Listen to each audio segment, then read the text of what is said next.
Skeletor to King Randor. Skeletor to King Randor. Come in, you royal boo.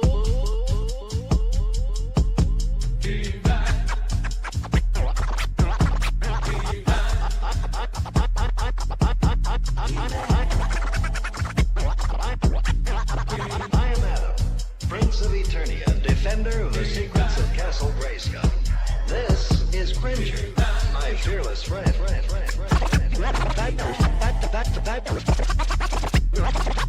Fabulous secret powers were revealed to me the day I held aloft my magic sword and said, by the power of Grayskull, by the power of Grayskull, by the power of Grayskull, by the power of Grayskull.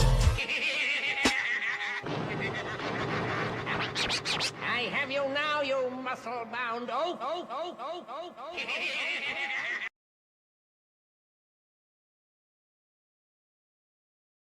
Love y'all, boys. Love you. Love you. I'll go to war with every single one of you, every f***ing game, all right? Love you, 1-7. Here we go! 1, 2, 3, 1, 2, 3! Win!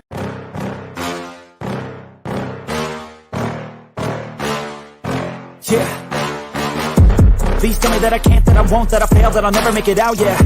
Please tell me all the bad, never good, fill my head full of every single doubt, yeah. Please say any negative thoughts, I pop off when I hear people say I cannot. I get off to the thought of proving everyone wrong, I won't stop to the top, so you better back off and get lost. I'ma stay loud, stay proud, never running out, never heading south. I'll be spreading out, call it word of mouth, can't put me down, I'll be getting loud. You can have me doubts, not what I'm about, have your fucking clout. It be raining now, I keep making sound, go another round, bitch I'm legend bound, can't stop me now. You don't wanna fuck with me, a slow burn like a disease. Just tell me that I can and I'll show you things that you couldn't believe. Just tell me that I can. Just tell me that I can. Just tell me that I can. Just tell me that I can. It's showtime. Welcome to Friday Night Lights. I'm your host, Tommy, to the highest degree, to the TOP, from the 313. What up, Bills Mafia? Happy Friday to all of y'all, man. You made it. You made it. It's Friday, baby. The weekend is here, and man, the weekend is here for me because your boy Tommy has to move. This is it. There isn't another week. Right? That's it. This is my last live podcast from this house that I've been living in for 9 years. And I'm going to miss it. I'm not going to lie. I'm going to miss my home. I made it, obviously I made it into my own little home here. It's not a big home, but I loved it. You know what I mean? And I made this podcast room the way it was, top to bottom, man. And I will absolutely miss all this. Now, I don't know if I could put all this in my new podcast room in the new house, because it is a very small house. But just like this house, guys, I'll have to make it my own because that's where I'll be living, hopefully for a long time. Hopefully I don't have to go through this again. I do want to send a shout out to everybody that supported me through this, tough time that I had here on this move that was unexpected, through the donations and through people that were just messaging me with their support, their thoughts and prayers and all that good stuff. And obviously the people that, helped me in this journey getting to where I need to be, which is for me and Princess over here that's laying down into a new home. So mission accomplished. Your boy Tommy is officially moving out this weekend. And yeah, tonight is the last podcast from this room in this house. So it will be missed. It will be missed. But moving on, the Buffalo Bills are officially in training camp this week. And it's been a rainy couple days in training camp so far at St. John Fisher. But they're going through it. And It is what it is. It's football, baby. And we're about a month and a couple weeks away from the regular season. We are 2 weeks away from the first preseason game, which actually opens up at Highmark Stadium. Guys, I have a feeling for a preseason game, this might be a sold-out preseason game. It very well could be.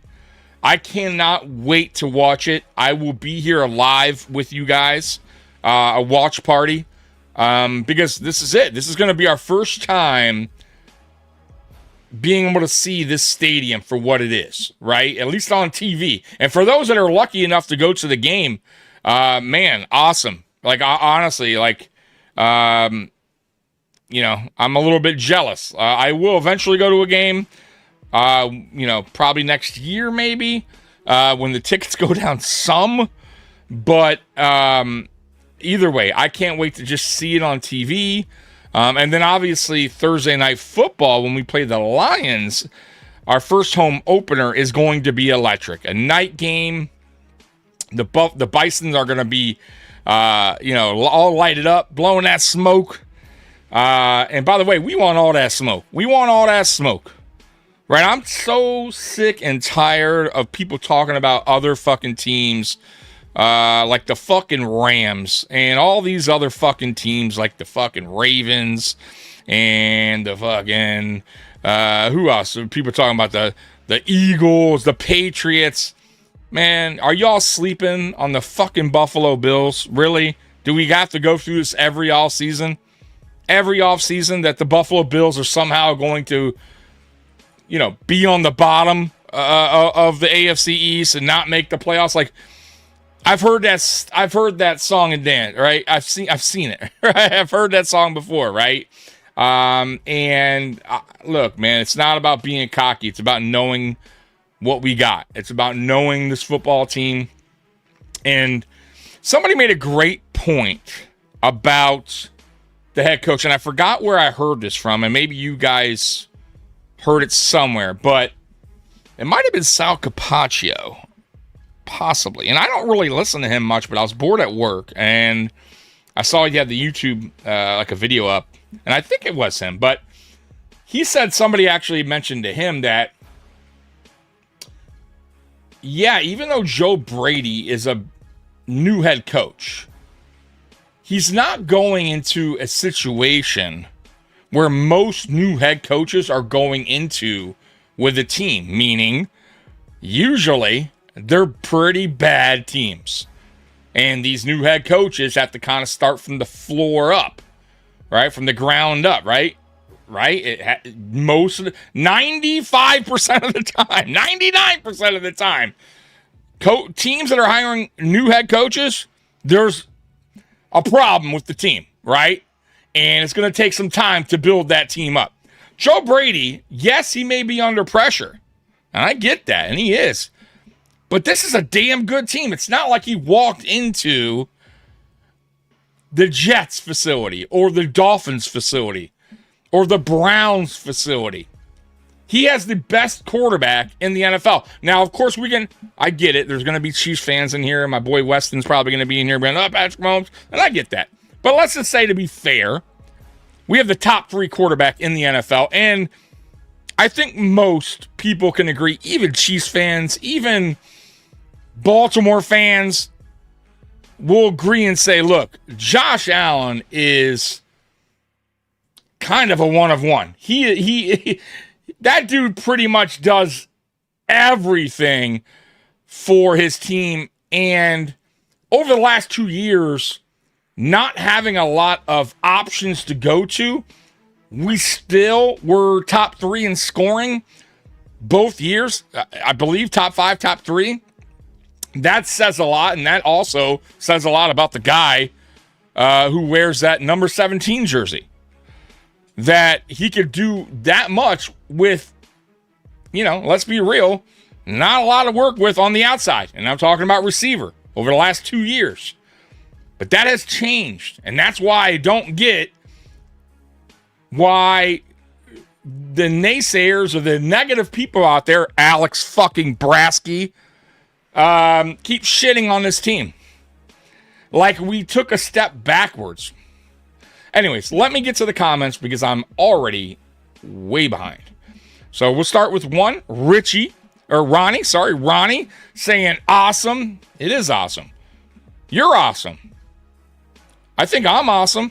Bills Mafia, I'm with you. I think you guys are awesome. You know who's awesome? You know who's really awesome? Come on, guys. Do I have to tell you? Jimothy. Jimothy is fucking awesome.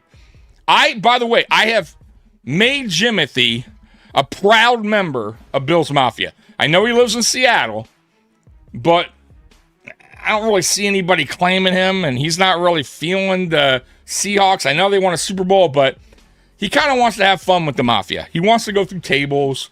He wants to have some wings. Like, the dude, you know that. Raccoons like to have some fun. I don't know, Seattle's the place from grunge music, like yippies over there. Like, Jimothy's going to come to Buffalo. He's going to have a good time with the Mafia, right? We're going to make that little dude get fat and enjoy some nice beer and pizza and wings.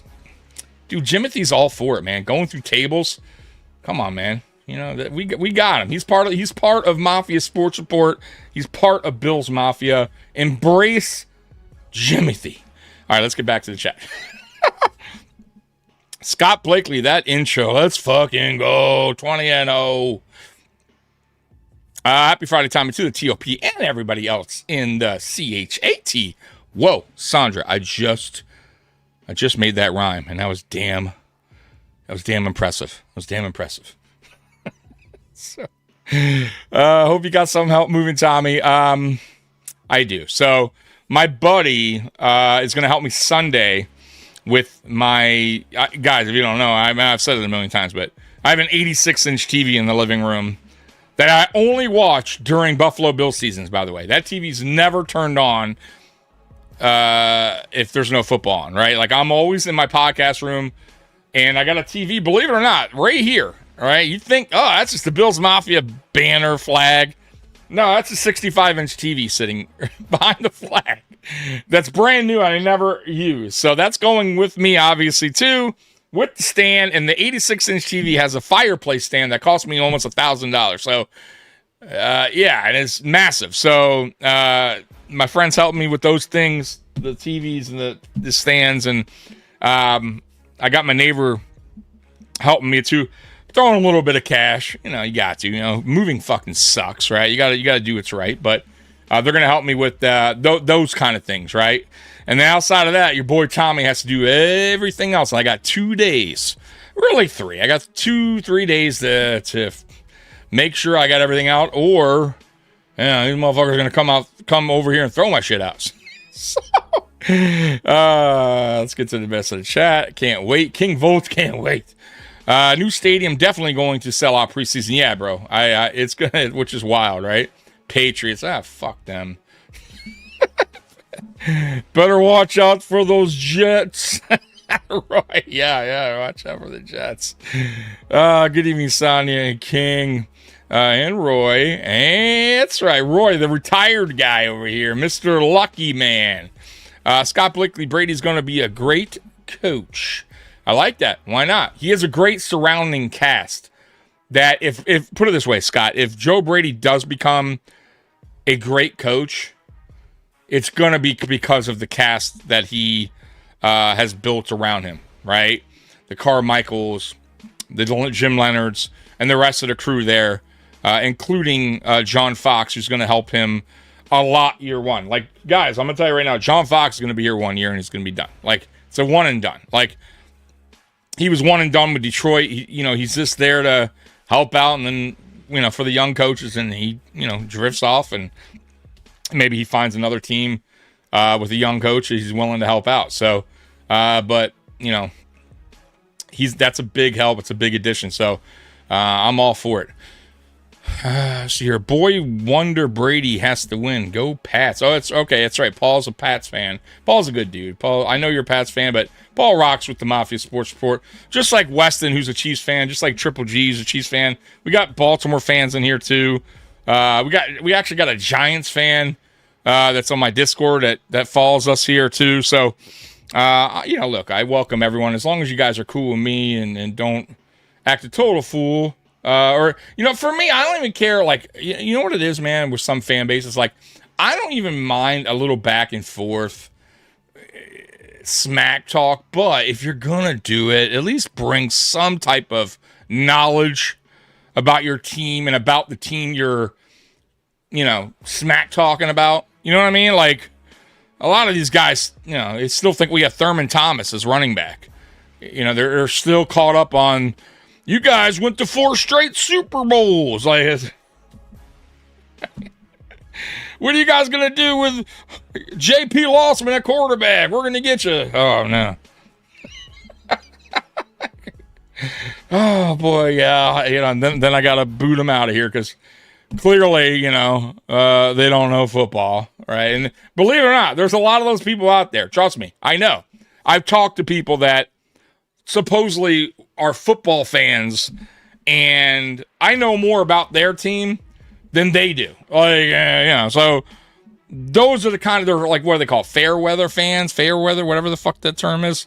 Or they're also called they hop on the bandwagon when their team gets good, but they're quickly to jump off as soon as shit goes south, right? Those are terrible fans. Those are fans that know nothing about the team. They don't stay current on the team, and yet they want to talk trash when their team finally starts to do good, like they've been riding behind this team all along. Like, and I know those people. I call those people out all the time. They know nothing about football. They don't even know their coach half the time, right? Yeah, and you're gonna come in here and talk shit like football. Like, bring it. If you're gonna bring it, bring knowledge, please. No team makes me nervous. Even Texans is a revenge game. Listen. I know we haven't played Texans good, especially in Houston. They have an elite defense, yes, but their offense is shaky, really shaky. Like, there's some good players, Nico Collins. I know Tank Dell's coming back this year. But CJ Stroud, which, I'll be honest with you, I'm kind of surprised on how much he's regressed as a quarterback. Like, I really thought, after seeing him his rookie year that, that this dude was going to take off and be, a top 5 quarterback down the road. But no, he's regressed every year since then. And if I'm a Houston fan, I have zero faith in what I'm seeing in CJ Stroud in that offense because of the quarterback. The quarterback means everything. So yes, they have an elite defense. Yes.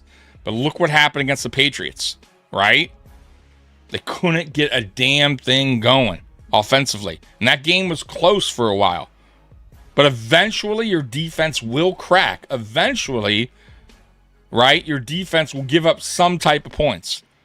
And if your offense can't respond, the defense eventually just breaks down and just kind of gives up because they see no good ending in sight, right? It's just the way it works. You know what I'm saying? So I don't fear the Texans. Yes, we have. Matter of fact, I don't fear any team. Like, that's what I'm like, I know Weston comes in here and jokes around a lot on Discord, and he's all about the Rams, even though he's a Chiefs fan, and he fucking swallowing them all up. You know what I mean? But look, I've heard this about a lot of teams in many sports going into a season. Watch out for this team. They just signed so-and-so and this player and that player. They're going to be, the best team in football or the best team in basketball. Watch out. They got the big 3, right? And, I go back to, like, the Miami Heat. Remember that? They got LeBron. They got D-Wade, LeBron, and Bosh. The big 3. Remember they had that whole, presser. Not 1, not 2, not 3, not 4. Now, granted, they did win. I think they won a couple, but they didn't win the first year. Dallas Mavericks beat them. Remember that? So everybody had crowned Miami already. Oh, who's going to stop that? Guys, it's a long season, right? And sometimes you meet your match. Like, you meet a certain team that has your match, that has, that's a bad matchup.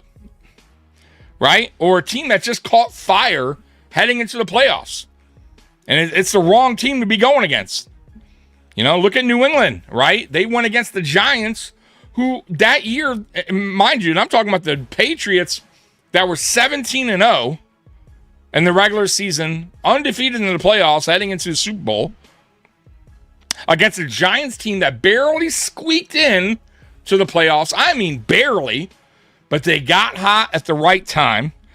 Matter of fact, if you go back, that defense of the Giants in the regular season was trash. It gave up like 26.5 points per game. It was bad.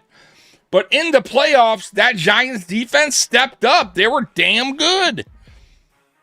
And they happened to play the Patriots earlier in the or towards the end of the year and really gave them a tough fight.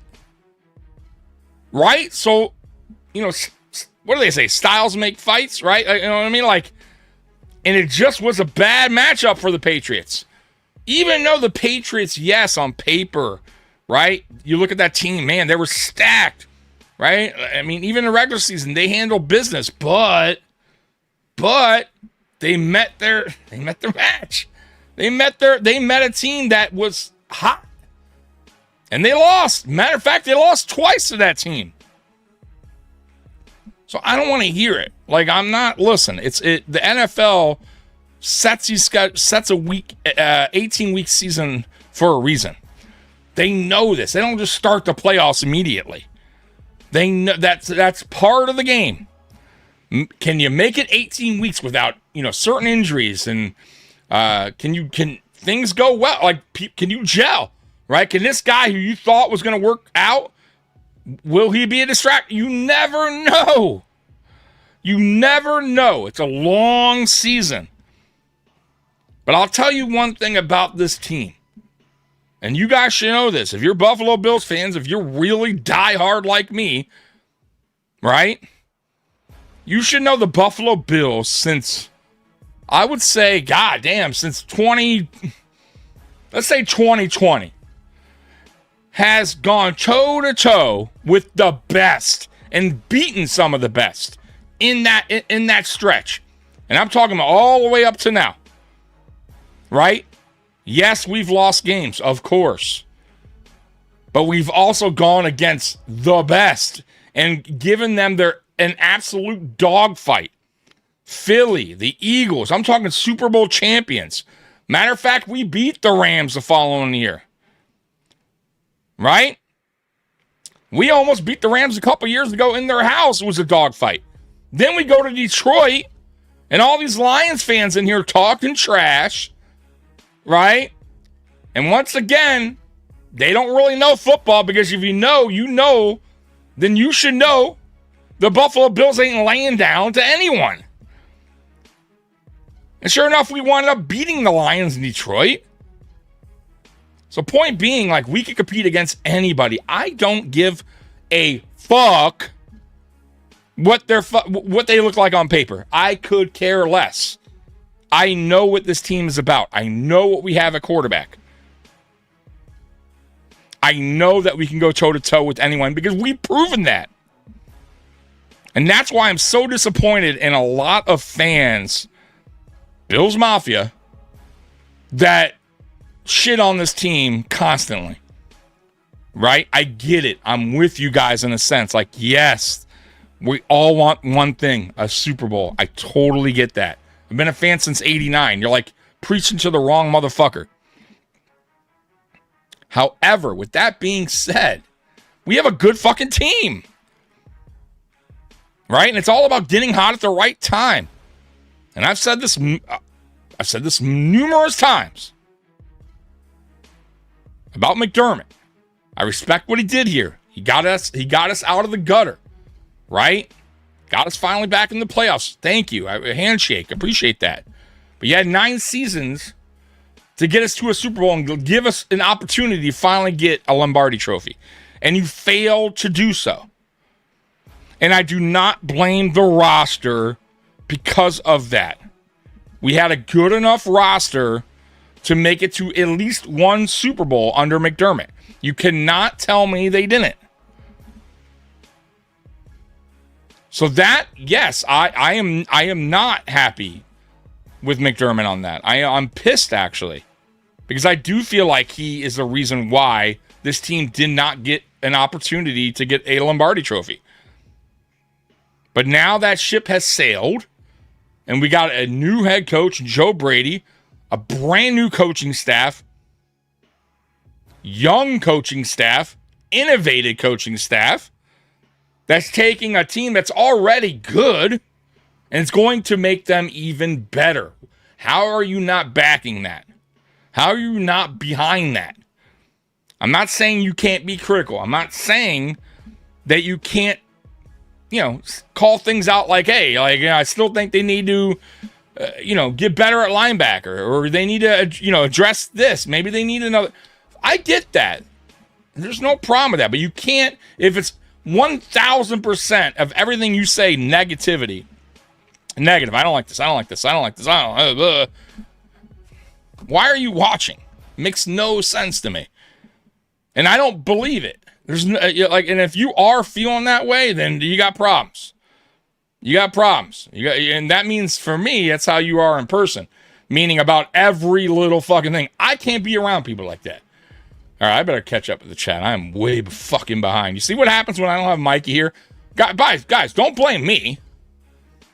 All right, blame Mikey. I'm here. I do my part. I come on here every fucking Monday, every Friday. Mikey says, fuck that. Fuck Friday Night Lights. I'll be back when I want to be back. So don't blame me. I'm a one-man show. By the way, I am drinking tonight. Why not? It's the last night in my house, right? Not that I'm drinking fast. I literally had... This drink's been open since I started 30 minutes ago. I will say this. I'm not a big, drinker. I'm really not. During game days, I'll have, I don't know, 4 beers max. Their Corona Premier's the lightest beer you can buy. And this is kind of a little bit lightweight. But it's smearing off ice, right? I know, girly drink. Some of you guys are going to rip on me. But it's a screwdriver. It's pretty fucking good. I'm not a big liquor guy. I'm not. But when I was younger and I were to drink, liquor, that would be one of my go-tos. Obviously not this bottle, but, vodka and orange juice, a screwdriver, or vodka and cranberry. Very basic. I don't like shots of just straight-up liquor. You know what I mean? I can't stand it. I don't know how people actually enjoy the taste of hard liquor. I gotta have something mixed in. I'm a fruity guy. Gotta have a little bit of fruit, a little fruity stuff in there. It tastes good. All right, let me get to the chat. We had a pet raccoon growing up back in the 70s.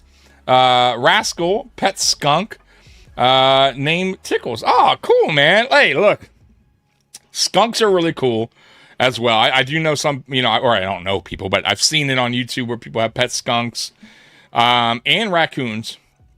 But it's just so funny, the Jimothy thing, how he's become a superstar. I mean, this little raccoon, this little poor little guy with a short little spine, people love him. People fucking love Jimothy. It's really quite amazing. And I'm all for Jimothy. I am a huge animal person. Love animals. Really, honestly. The only kind of animals I don't like are frogs. I'm not a big frog guy, but dude, I love those little furry animals, man. Cats and dogs and raccoons and squirrels. But Jimothy, man, that dude is a cool little dude, man. So I'm Team Jimothy all the way. Let's see here. What happened to the days of beer and pizza? Shouldn't have to pay for buddy help. Yeah, I get it. But, look, man, I'm going to be honest with you, Scott. And I get what you're saying. But moving fucking blows. And I understand that.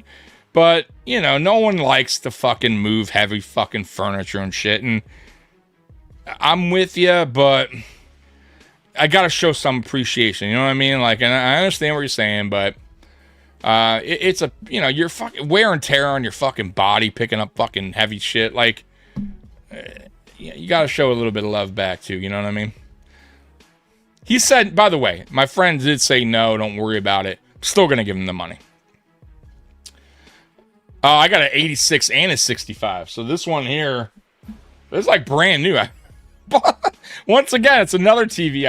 I don't use this thing, but I'm going to be using it in my new house. It's going to go in my bedroom. Because the rooms are so small, I won't be able to fit this in the new podcast room. So I'm going to have to figure out a place to put, you know, I'm going to have to figure everything out, guys. Put it that way. Like, the podcast room is not going to look the same because it's, I feel like I'm in a prison cell. It's so small. Like, you guys have no idea. Put it this way. The fucking room, one of the rooms is like 8 foot wide. And the bigger room is 10 foot. It's very small. A very fucking small house. The living room is extremely small. So small that I'm going to have to block the front door with like my TV stand and TV and stuff because there's not a lot of room. So I'm going to have to enter through the back door because I'm going to be blocking the front door with my furniture and shit. So, but it is what it is. Once again, beggars can't be choosers. I found a place that accepted me and my pup over here, and I got to make it work. All right? Got to make it work. They're called idiots. Right? Yes. Sorry if I'm late.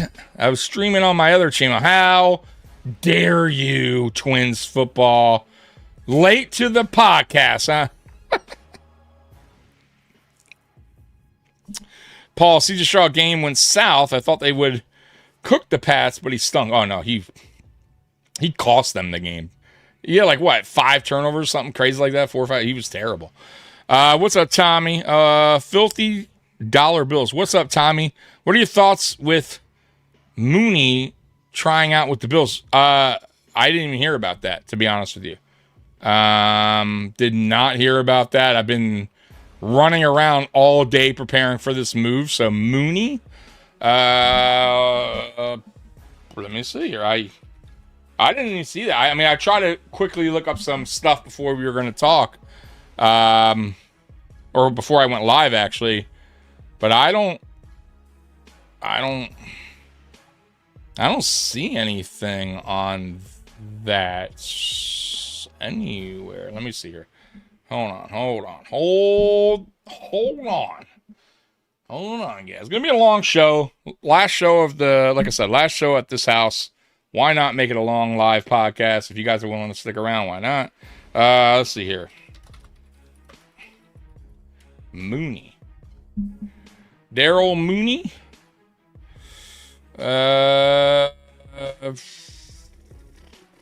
Former Falcons Pro Bowl wide receiver gets tryout with the Buffalo Bills. I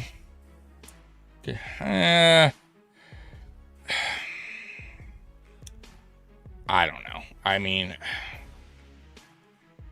look, here's the deal. I wouldn't make anything of it. How about that? It's a lot of these signings that are happening, and these no-name players or former players that were once good. A lot of these are just camp bodies. Like, if there's nothing significant going to happen, at least I don't think, until maybe the second week of preseason, somewhere around there, unless there's a major injury during camp, then perhaps the Bills sign a familiar face or somebody that can actually produce. A lot of these guys here, I you know, these guys I never heard of, or guys like Mooney, Darnell Mooney. Yeah, I probably not going to do much. You know what I mean? Like, he's there as a camp body, and they're just working him out. So once again, he may not even make it to camp, right? They're probably just checking to see if he has anything left in the tank. But more than likely, you won't hear anything about that moving forward, unless this dude just has a kick-ass, workout, right? And they're just like overly impressed. But if that was the case, he'd be on a team right now.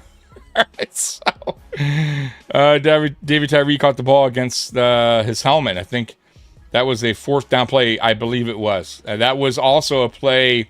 Eli Manning, got to give him credit. Escaped pressure and gave his receiver an opportunity. Threw it up there and he made a hell of a catch. Can you give me a shout out to my?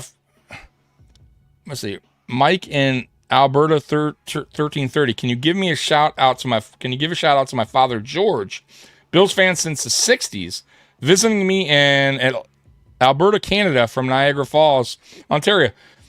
Dude, all right, shout out to George, Buffalo Bills fan since 1960, when the team, when the Buffalo Bills first became a team, right? So George has been rocking with the Bills way longer than me, who's been rocking with the Bills since 89. So imagine, right? George was around maybe watching the AFL. Buffalo Bills win some AFL championships. But George, like many of us, is still waiting for that Lombardi. And I hope we get that one for especially for fans like that too, who've been rocking with this team since day one, right? We got a lot of people that have been rocking with this team since 2020. They have no idea what we've been through, the long lifers, right? And Roy knows, like Roy's a long lifer, right? Your father George clearly is a long lifer. They have no idea the roller coaster ride that we have gone through with this team. The heartbreak, right? The heartbreak of the Super Bowl losses, the 17-year drought, right? What a fucking joke that was, going through all those coaches and GM and just all the bullshit that happened in between. And then getting this team finally right and then losing a 13-second game. Thank you, McDermott. Right? The ultimate heartbreak. I mean, like, guys, I went live I went live after that 13-second. My voice was gone and it was rough. That was one of the most difficult losses for me as a Bills fan. Like, I got to admit. And then, like, once again, I've seen it all. I witnessed all the Super Bowl losses. Devastating. But that one was just brutal. It was so brutal because you could taste it. You could taste the Super Bowl. We had it. We finally beat the Giant. We finally slayed the Giant. This is our show now. And it wasn't. And it was gone like that. Just like that.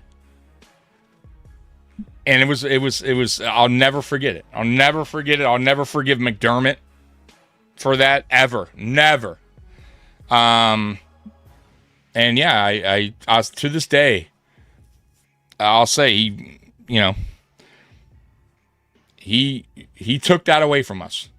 However if you like the guy or not, whatever. If you guys are McDermott fans, there's still somebody out there crying with fucking tissue boxes next to you about the fact that the Bills fired Sean McDermott. But, I hate to break the news to you, but he cost us the goddamn chance to go to the Super Bowl in 2021. So, there's that. And cost us other games too, but that's pretty significant. Robert, good evening, Tommy. What up, Robert? How you been, man? I haven't seen you in a while, man. I hope you're doing all right, brother. Roy, nice going, Scott. Your comment sent him on a 10-minute rabbit hole. That's funny, Roy. By the way, I am starting a podcast with my buddy Captain D, Rabbit Hole Podcast. where it's going to be all about going down different rabbit holes, man. It's going to be different, unique. It ain't going to be all about sports. I mean, there's going to be sports, obviously, but we're going to be talking to everything, right? We're going to be going down different rabbit holes, and we want you guys to join us, man, and take us down those rabbit holes, man, because it is fun. It's all about, this is all about what I enjoy doing and wanted to do on this podcast. I don't want this podcast to be like everyone else, right? I got my own personality, my own goofiness. All right, so does Mikey. I enjoy that. I enjoy you guys steering the ship. I enjoy you guys poking fun at me. Like, this is great. Like, this is my passion. I love it. It's not for everyone, but for those that do enjoy it, thank you so much, man. And I've come a long way, man. I've come a long way. This channel's come a long way. It's not easy, or something. For me, it is now, but it's not easy for everyone to get on a camera and just start fucking ranting and talking shit and finding a way to cover 2-3 hours of podcast, right? I don't have, this isn't fucking FS1. I don't have a production team.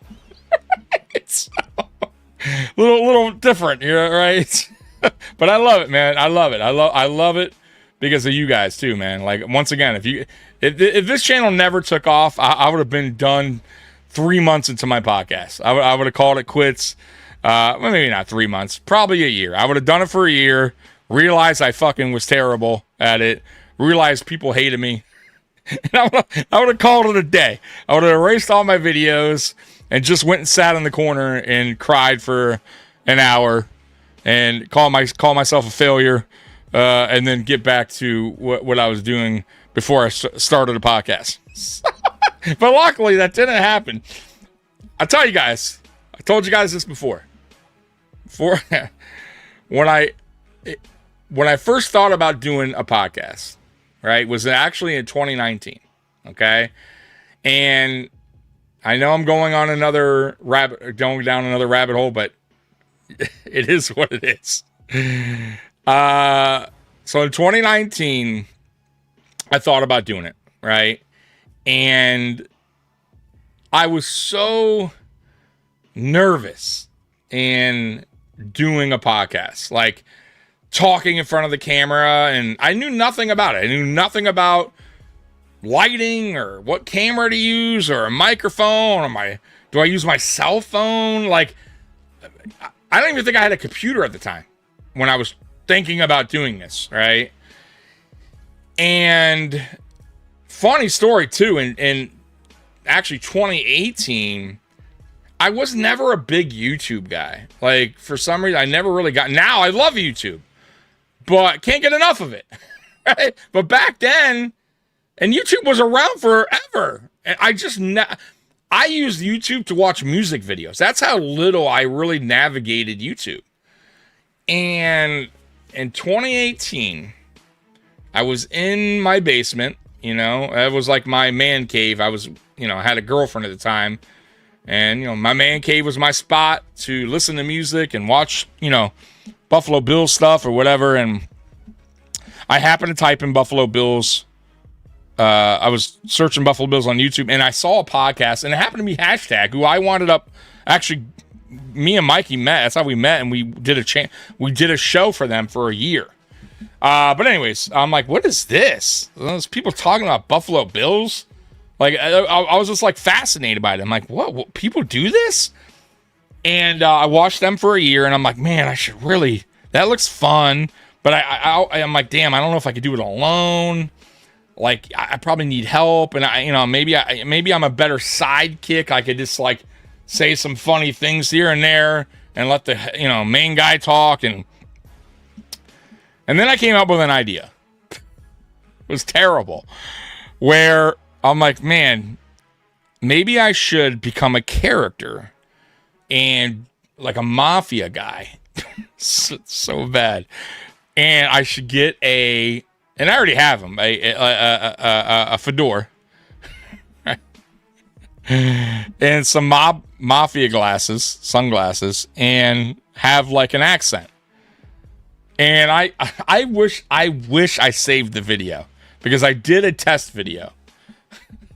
And I was still Tommy, but I was like, hey, how you doing over there? Welcome to the Mafia. And I wasn't even Mafia Sports Board. I don't even know what I was. I think it was Breaking Tables at the time. I was like, hey, how you doing? Welcome to Breaking Tables over here. I'm Tommy, and we're going to be talking some Buffalo Bills football, baby. And I did a whole video. I did like a 30-minute video. I never uploaded it. It's in 2019. And I rewatched it when I was done. I'm like, this is so bad. And I had like the typical like Mafia like button shirt, you know, where the lines go down. So bad.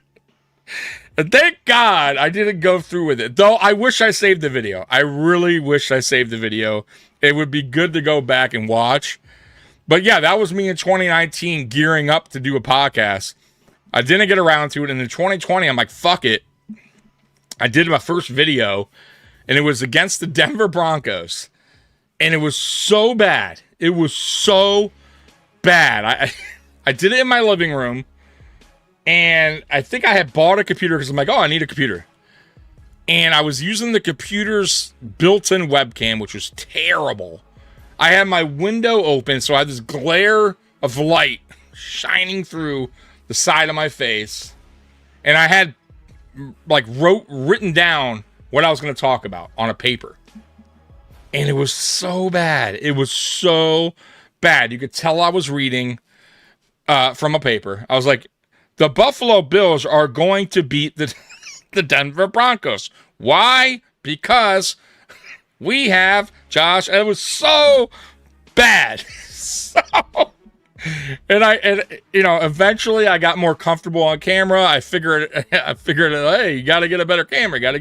You can't have your fucking blinds open. You gotta have headphones.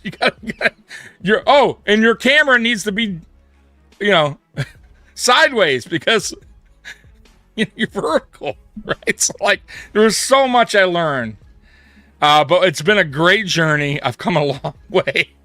Mikey has too, and that's my story. That's my story of how your boy Tommy here started a Mafia Buffalo Bills podcast, and eventually, you know, I said, "Fuck the notes, fuck all this. We're gonna have some stuff we'll talk about, but we'll wing it. We'll let the fucking chat steer the show how they want to steer the show, and that's what we based the show off." So, anyways, sorry, Roy. Scott, time goes fast, man. It most certainly does. Love the NWO belt behind you, yeah, and that's it's a replica, but it's the real deal. It's from the companies that I believe makes belts for WWE, and that's I think I paid like new it's $250 or $300 at the time. And my buddy did the NWO spray paint on it. But yeah, it's the big gold. It's actually the copper one, but they call it the big gold. It's heavy, man. That's a no-joke belt right there. NWO for life. Appreciate that. Tommy, if you didn't have so many by the ways, maybe you keep up with the chat better. Well, you know, by the way, Roy. Shut the fuck up. You know, by the way, Roy? Oh, excuse me. Shut up. Scott Blakely screwdrivers are good. Yeah, they're good. They're good. I love Jack and Coke. I've been sober for 10 years now, but I still can taste it. Well, congrats on that, Bob. I know it's not easy for, you know, people that I don't know if you had an addiction to alcohol or not, but good for you anyways. If you felt like you needed to lay off the alcohol 10 years, that's awesome, man. For me, never got addicted to anything, so I barely drink. And like I said, if I do, it's during football or rare occasions like this one tonight, where last night at the house I'm at. Did Tommy say he was fruity? Yes, I did. I am fruity. Listen, I do listen to New Kids on the Block and Madonna, right? If I was, and I play it very loud, like, but, you know, depends on what you're talking about fruity. I like fruity drinks. Maybe I like fruity music. I don't know. Culture Club, they're cool. I was listening to Alex Brasky, and I thought it was a prank. Something wrong with him, yes. And, you know, what I said about him is, listen, and what I said earlier, and here we go with another, probably me going down a rabbit hole.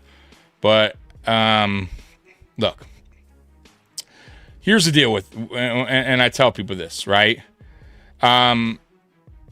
Criticism is fine.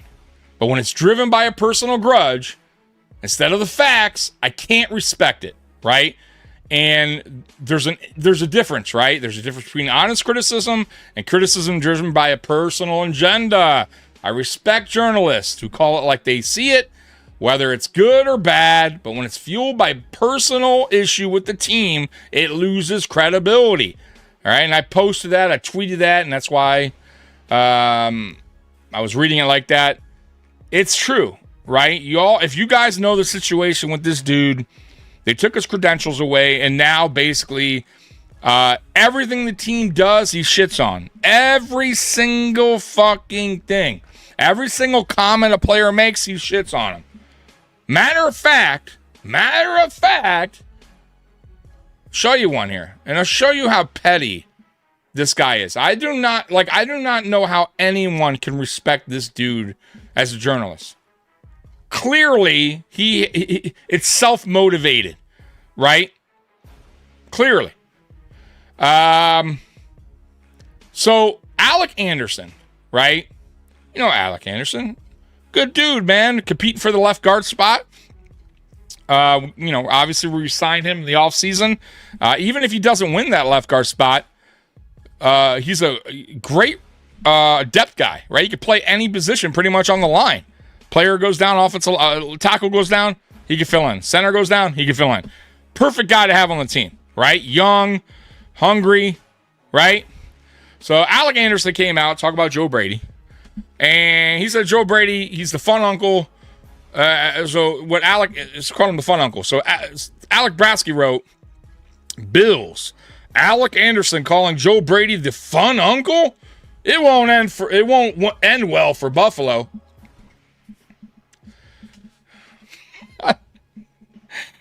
And then he says here, so this is what Alec Anderson says. The vibe with Coach Brady is young and fresh, said Anderson to News 8. It's kind of like having your uncle come over, and he's a little younger than the older brother. And you just know you're going to have a good time. Right? He says, and then he says, you know you're going to be able to go out and get some ice cream, do stuff that your parents wouldn't really allow you to do, said Anderson. And I think that's the fun aspect that we're going to have. So Joe Brady is basically the pushover substitute teacher we all took advantage of in high school. Great. I mean, it's a comment, bro. Like, you're shitting on this guy for giving a comment about his new head coach, and he's just being honest that it's a different mindset than or a different type of coach than what McDermott did here, right? He's not so uptight, right? It's a little bit more looser, and he took that basically and ran with it and shitting all over it, right? And then he says, let's see here. And then he says, if Bills win, no one will care if they don't. Things could unravel quickly. What else? I think that's it. Many members of the fan base and the media alike are all worried Brady's unfit for the job. Now his players are basically calling him a patsy. This doesn't appear as if it will end well. So, shitting on the coach already, shitting on the players for liking the coach. Like, I can't get behind somebody like that. And this is clearly, like, it doesn't matter what someone says, or if a player, is looking good at camp, he's going to shit on it. And I cannot respect that kind of journalism. I can't. I simply can't. I don't mind if you critique. I don't mind if you call it kind of how you see it, if you're being honest as a real journalist. But that shit there, when you're just going out of your way to bash players' comments or turn it around how you feel the comment was made, like how in your fucked up mind, I can't respect that. I cannot get behind that. I think he's a total joke. Once again, self-motivated, and nobody should get behind what this guy has to say. Nobody. Zero people. And not only that, would you want to really listen to this guy? Like, talk about bad mojo. Talk about a guy, turning into or making this upcoming season a bad one in people's minds already before it even began. Right? It hasn't even started, and he's pushing it out there going, oh, this team fucking sucks. Joe Brady, it's already over. The fucking players are calling him he's basically a patsy. He's a fucking pushover. Why are you even watching? I mean, it's basically what he's pushing on you. So he's force-feeding you guys this bullshit. And, don't buy into it. Don't. I'm not saying don't listen to other podcasts out there that are criticizing some areas of the team. I understand that. And I respect it more if you do your homework on top of that and say, hey, this is why I don't like what they're doing here. And blah, blah, blah, like post-podium, my boys, right? Aramis and Keys, they bring knowledge, they bring their homework, right? I may not agree with it, but I respect it. Right? Because they do their they do their own type of homework. Right? I mean, like, once again, everybody does evaluations different. Everybody looks at the game a little bit different, right? But I still respect the fact that they're just not out there doing it for self-motivation. Right? Because they're mad at Brandon Beane. They don't like Brandon Beane, so everything Brandon Beane does, no matter what, is shit. They don't do that. And I respect that. I don't respect that guy at all, right? And I don't like that. I don't want to be around somebody that's that would be like me going to see a movie that I'm all hyped up to see. Like, let's say a new Mad Max comes out, which I love Mad Max, right? I am a huge fan of Mad Max. But let's say, like, Furiosa, right? If I was going there to go see the movie in the theater, which, by the way, I did, loved it. If somebody was just like, I picked my buddy up, and the whole ride there, he's like, bro, I fucking read online. It's terrible. It's going to be the worst movie ever. It's going to like shit. This, everything I've read is dog shit, terrible, awful. I don't even know why we're going. He would ruin it for me. He would absolutely ruin it for me. I would never take that motherfucker out ever again to go see a movie. Do you guys understand what I'm trying to say? I do not need the bad energy. This guy, all he's doing is force-feeding bad energy to Bills fans, Bills Mafia. And it's fucking bullshit. And I will call this guy out till the day I stop doing the podcast. Because I didn't realize what a douchebag he is.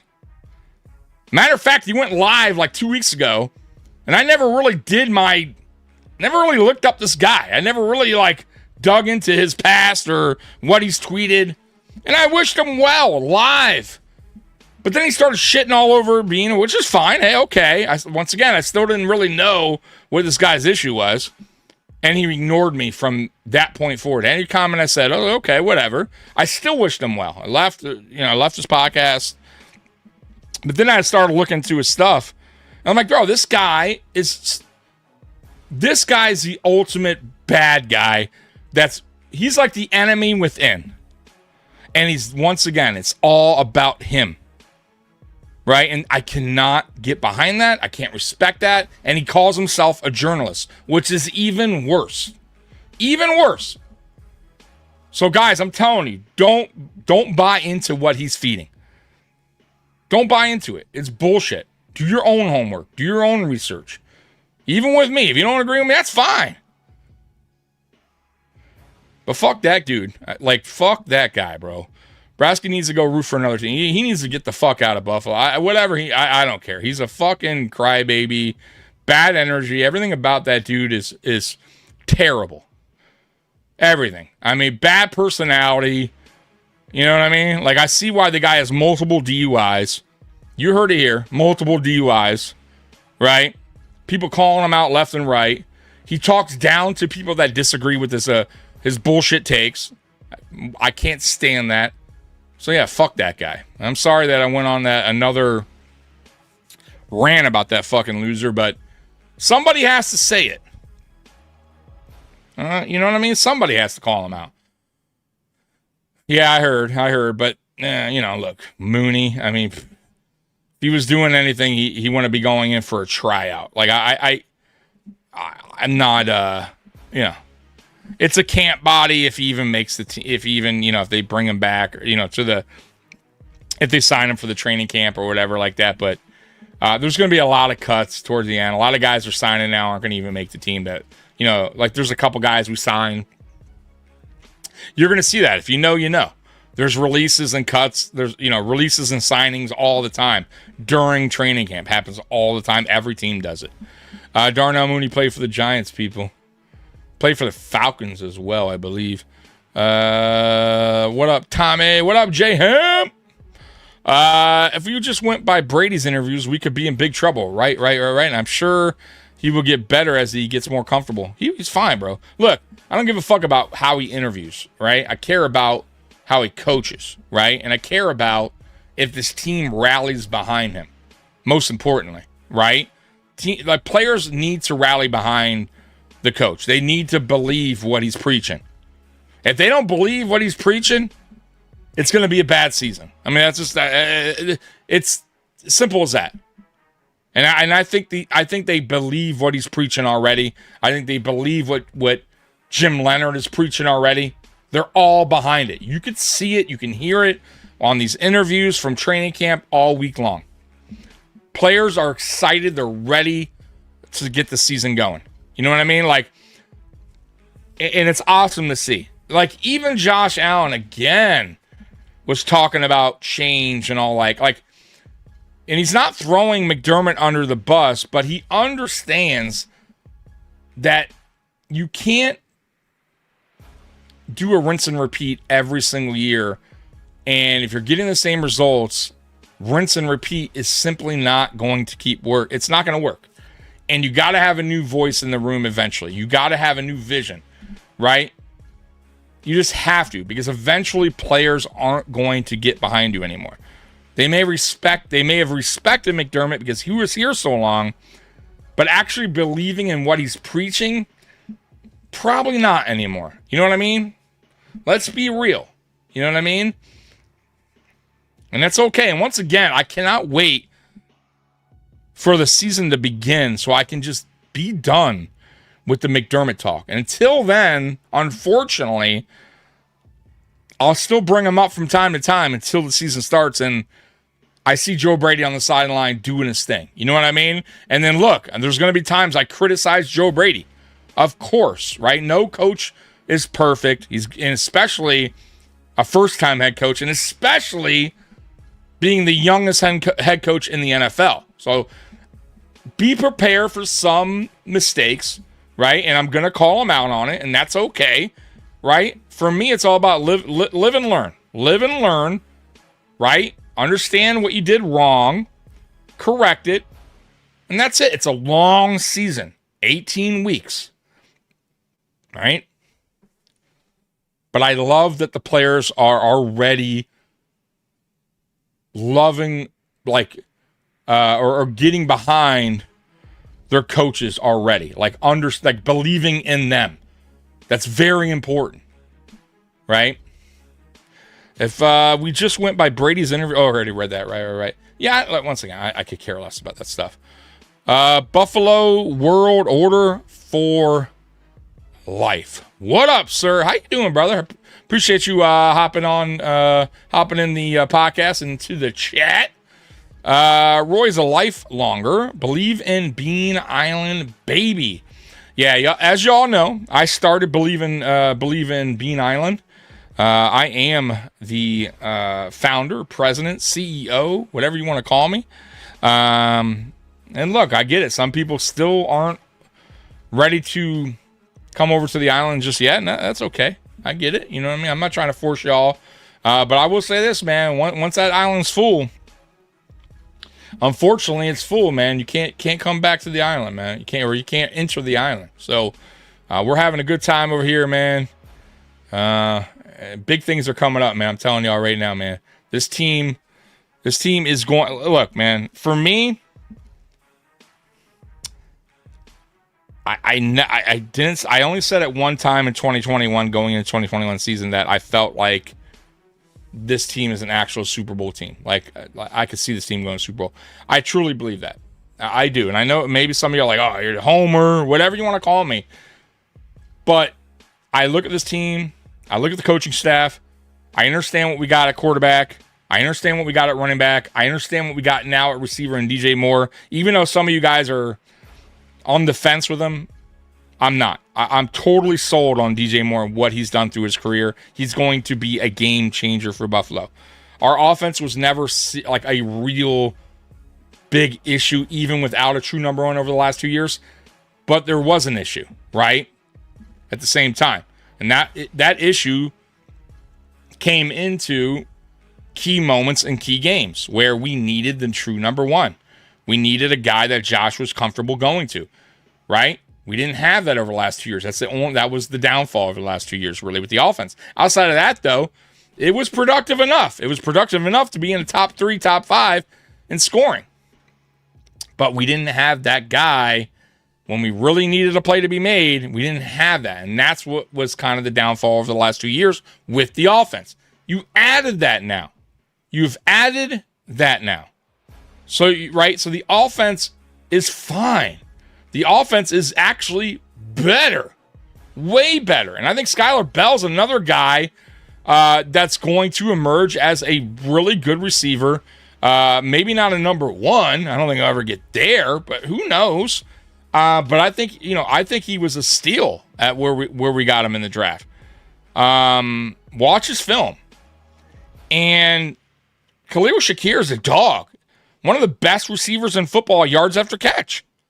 Dalton Kincaid, got to stay healthy. If he stays healthy, dude could be a top 5 tight end, no doubt about it. He has the skill set to be. We've seen what Dalton Kincaid could do when healthy.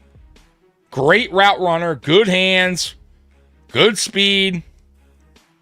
He's a good tight end. He could be a great tight end. So we have that. We have a really good offensive line. Like, y'all sleeping on the offensive line too. Right? Deion's lost some weight. He seems very motivated. I don't know if you guys saw the interview with Eric Wood. Like, the dude seems like, hey, I'm not fucking around no more. I'm going to come. I'm not Mr. Nice Guy no more. I'm going to come in. Now, look, I get it. Right? We got to see it. Right? Like, talk is talk. Right? You got to walk the walk. Right? But Deion's been a really good player for us, guys. And what he said in there is everything I've been saying about Deion. And why, like, I disagree with a lot of fans who are like, oh, fuck Deion Dawkins. Deion Dawkins has been one of the most consistent players we've had on this team. Okay? Since 2017. He's not had the same guy next to him for more than 2 seasons. The last guy was, what's his name, who just left? Right? David Edwards. Every other guy's been 1 year and gone. That's very tough to for an offensive lineman to keep having a rotation, another guy for coming in. You got to build continuity, right? And hopefully we get that fixed. But the guy's very rarely ever hurt. He produces. He had a little bit of a down year last year, but I'm not going to shit on him for that. He understands this. He understands it so much that he understands what he needed to do, and he lost some weight. He looked at film, and he understood. And I love that about a player. You got to be honest with yourself. You want to be better, because he is good. He's damn good. He can be great. But then you got Spencer Brown on the other side, who's damn good. Osiris Torrance, damn good. Connor McGovern, damn good. Figure out what we're going to have in left guard, but offensive line is pretty solid. And obviously James Cook is one of the best running backs in the NFL. It's proven that over the last 2 years. The offense is fine. And now, people forget, we have an offensive-minded head coach. Whoa. People are like just forgetting about that. It just flies past their head. And an offensive coordinator who's a Super Bowl winning offensive coordinator in Carmichael, who have very good offenses in New Orleans. The offense is going to be fine. Matter of fact, it's going to be great, I believe. I really, truly believe that. It's the defense, right? It's the defense. What can Jim Leonhard do? I think Jim Leonhard is going to surprise a lot of people. I think Jim Leonhard is the truth. He's the real deal. And the players are already understanding this on the defensive side of the ball. I'm hearing a lot of good things out of camp for C.J. Gardner-Johnson. No surprise. That dude is a fucking baller. He is a baller. He may run his mouth a little bit. He may be different. You know what I mean? You know, for what people maybe would like as for a player. But who cares about that? I don't give two shits about that. What I care about is what you do on the field, how you produce. And that dude's produced everywhere he's gone pretty much in the NFL. And he has a Super Bowl ring on top of it. And then you got all these young dudes that we drafted that I am very high on. Very high on. And then you got guys like Bradley Chubb, who, once again, another guy that Bills Mafia for some reason are kind of shitting on. The guy still has a lot of juice left in the tank. He can still produce. He's proven that. Michael Hoyt's coming back, the Tasmania motherfucking devil. So yeah, like, dude, I am psyched. I am hyped for this upcoming season. Ain't nobody going to take that away from me. Nobody. You know who could do? The only people that could do that is the actual team. That's it. If they have a shit season, they're the only ones that are going to. But I'm not going into the season letting no fucking Alex Brasky, nobody else change my mind on how I feel about this team and the excitement that I have about this team going into the 2026 season. Period. Paul Costa, no relation. No relation. Played for the Buffalo Bills in 1960 out of Notre Dame. Okay, there you go. Maybe there is a relation. Maybe you got to check that on Ancestry.com. Just saying. Get that UFO talk on. Absolutely, dude. UFOs are real. Aliens are real, for sure. Look at that. Where's Mikey? What up, Jacob? How you doing, brother? Mikey will be back. I believe not next week, but the following week. And he will be back on Fridays. And we will be going live at that point at 9 p.m. moving forward. Imagine Tommy doing a podcast for cryptids, UFOs, paranormal stuff. Oh, dude. I'll get all into that. I don't give a shit, bro. I'll talk about anything. Buffalo World Order for life. Do you, as long as you're having fun. That's all that matters. Yeah, absolutely, dude. It's my passion. I enjoy it. I've been doing this, like I said, since 2020. Come a long way. Obviously, I want to continue to get better, continue to get more subscribers and more views, and that's coming. That is coming. But yeah, I'm enjoying it, man. I remember you breaking tables days. Yeah. That's when I first started, man. Breaking tables. I couldn't. I came up with the name, but apparently there was another breaking tables, but they were only on Facebook, and they said they were the original, and I wasn't going to fight nobody over the name, and I had to come up with a different name, and thank God I did, because I love Mafia Sports Report name. I absolutely love it. Nobody has it, obviously, and it's perfect. Goes perfect for me and for Mikey, and it just blends well, man. The Hulkamania of the Buffalo Bills. The Giants defense had a great pass rush against the Patriots. Just like the lack of pass rush, the Bills at least 2 to 3 Super Bowl appearances. Roy, if Brasky could control himself at the casino, maybe he still have those credentials. Yeah, and whoever knows what else he's fucking doing.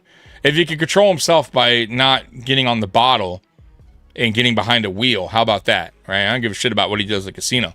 Go ahead and fucking lose all your money. I could give 2 fucks about that. But when you're out there, multiple DUIs, like that tells me you haven't learned your lesson. You continue to put people at harm. Yeah, you got problems. You know what I mean? So there's that. And I hate being a guy to like dig into somebody's, personal problems, but, fuck that guy, man. Like, that guy's a piece of shit. The way he talks to people, he deserves everything he gets as far as people coming at him the way I am. And trust me when I tell you, I'm kind of nice about it, because there's people on Twitter or X, whatever you want to call it, that are a little bit more meaner than I am. I just so happen to have a podcast, and I say it here. The jury's out on Brady. He has a 0-0 record. That is true, Paul. Those are facts. Now you're spitting facts, and I like that. I respect that, Paul.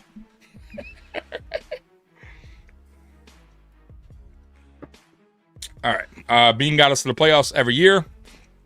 Only for McDermott defense to crap the bed. But let's blame Bean. Yeah, and those are his players.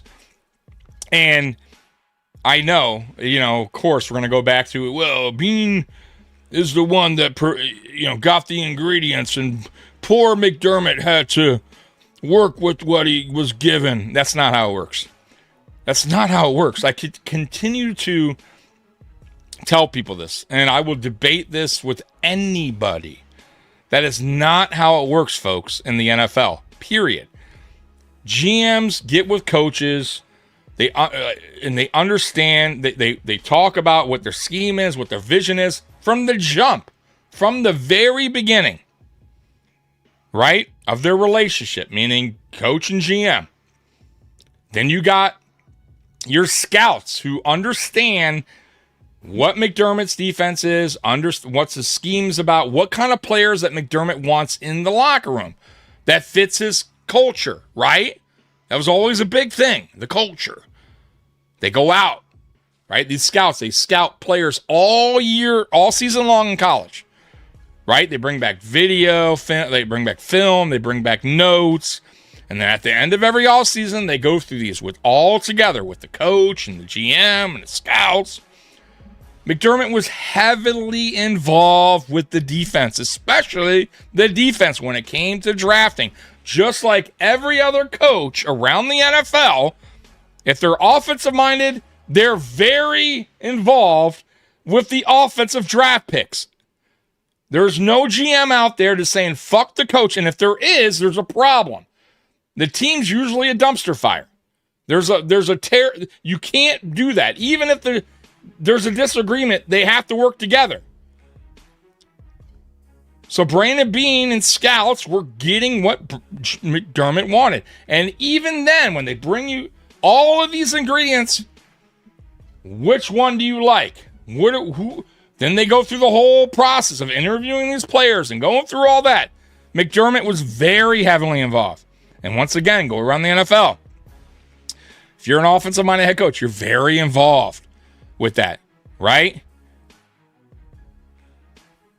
It's the way it works, right? Think about this. When the Buffalo Bills early on, before McDermott really had his grubby little hands all over the team, the offense was kind of ran by Brian Daboll, right?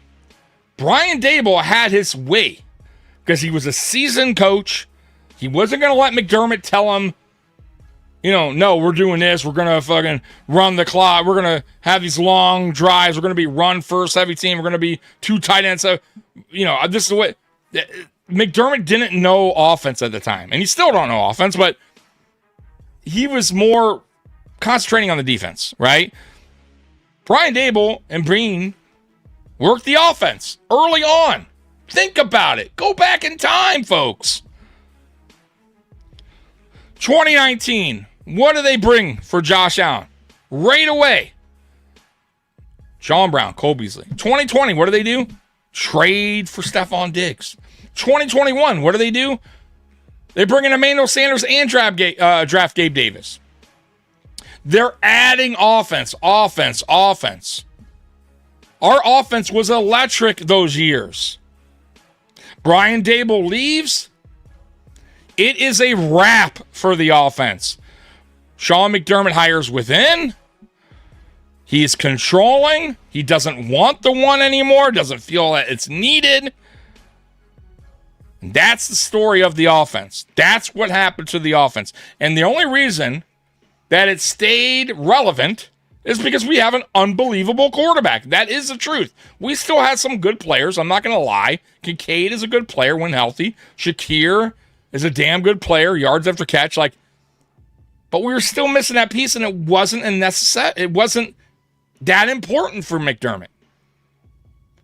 Right? But, I mean, guys, the proof is there. I'm just telling you how it works in the NFL. So Bean gave exactly what McDermott wanted. And McDermott constantly brung back guys that knew his defense. Come on, you think that Brandon Bean just was like, hey, I'm going to bring back A.J. Klein for you, bro. Come on, man. McDermott would have been like, no, man. If McDermott didn't want him, he'd be like, no, Brandon, being like, no, I'm cool, man. Let's get somebody better. I'm going to bring back Josh Norman for you. That's on McDermott. He wanted guys familiar with the defense. Come on, man. You think Brandon Beans is out there like, oh, fuck it, man. I'm just going to go get some guys on a fucking boat it hasn't played football all year. No, bro. That's not how it works. And if you look at this draft, matter of fact, if you look at the whole offseason, it's been totally different. Right? You guys got C.J. Gardner-Johnson, who would have never made this team. Never. It wouldn't have even been a option in the offseason to sign him. They wouldn't even had talks with him. And look at right away in the draft. They're all Jim Leonhard type of players. Press man and IGB, right? They went away from what the typical McDermott type of players. Why? Because Brandon Bean is working with Jim Leonhard, right? With the defense, right? They scouted together. They understand what they wanted and what the vision is, right? And Joe Brady will get his turn. But they got to fucking fix the defense. The offense isn't broken like the defense was. The defense was broken. I don't know how many times I got to tell you guys this. It was fucking dead. And it was mainly scheme. Because he never changed. He never evolved. Right? Players playing out of position.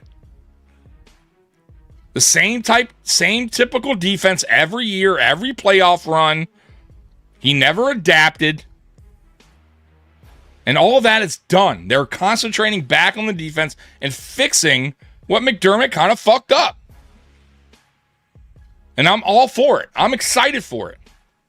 Sorry. I went down. I probably talked a lot there. If Braska's gambling degenerate, this is why he's so miserable. Yeah. Or he could just be a miserable human being. I don't know. Braska is a joke. He is. Braska also called Brady a disaster hire and unaspiring. Yeah, see? So, but he also calls out everybody. He also thinks, he said, he rips on Bill's Mafia for liking Jim Leonhard. He says that we call Jim Leonhard our, what did he say? I forgot what he said. We're bowing down to him like he's a god or something. Something in those terms. You know what I mean? Like, oh, he's our savior. That we're looking at, that Bill's Mafia is talking about Jim Leonhard as a savior. Like, nobody said that. Who the fuck said that? Like, all we're talking about is how the defense is now going to change on Jim.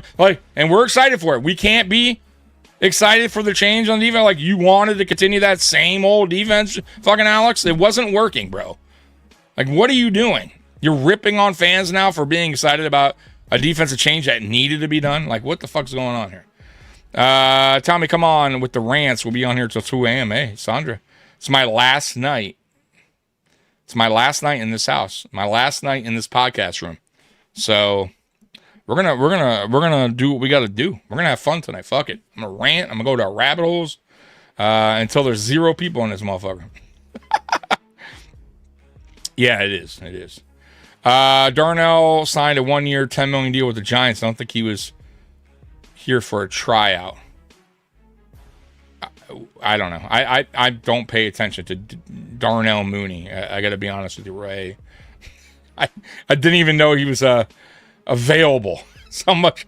As That's how little I know about Darnell Mooney availability or where he's signing. I could care less. I tried to listen to zero retraction from those reporting from training camp. Those coaches know what's going on and will pick the right guys.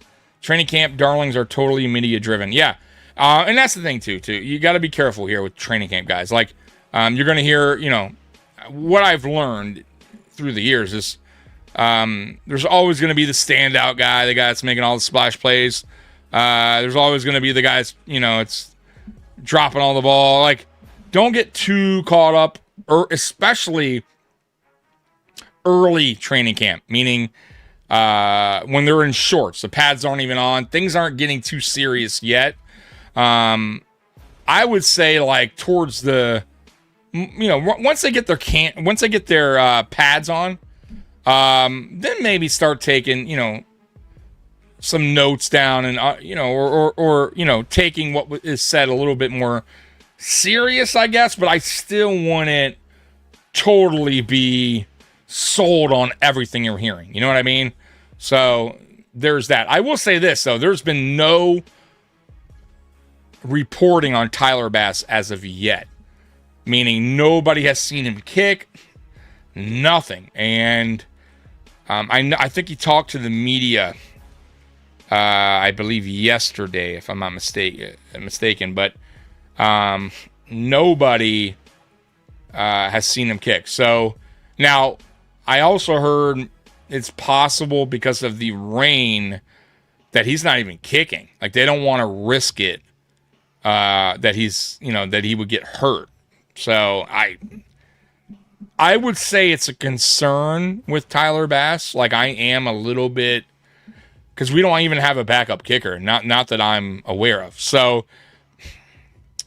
the fact that this dude really hasn't even kicked yet, he's coming off a major injury that he had at surgery. They missed the whole season. He wasn't really technically doing great prior to that injury. So, yeah, there's a little concern when it comes to Tyler Bass and the fact that we don't really have a backup plan right now. Like, that's something that instead of going out there inviting, signing a guy that is probably not going to make the team at all, may not even make practice squad, some of these guys are bringing in, I would honestly probably bring in a kicker. I mean, what's it going to cost you?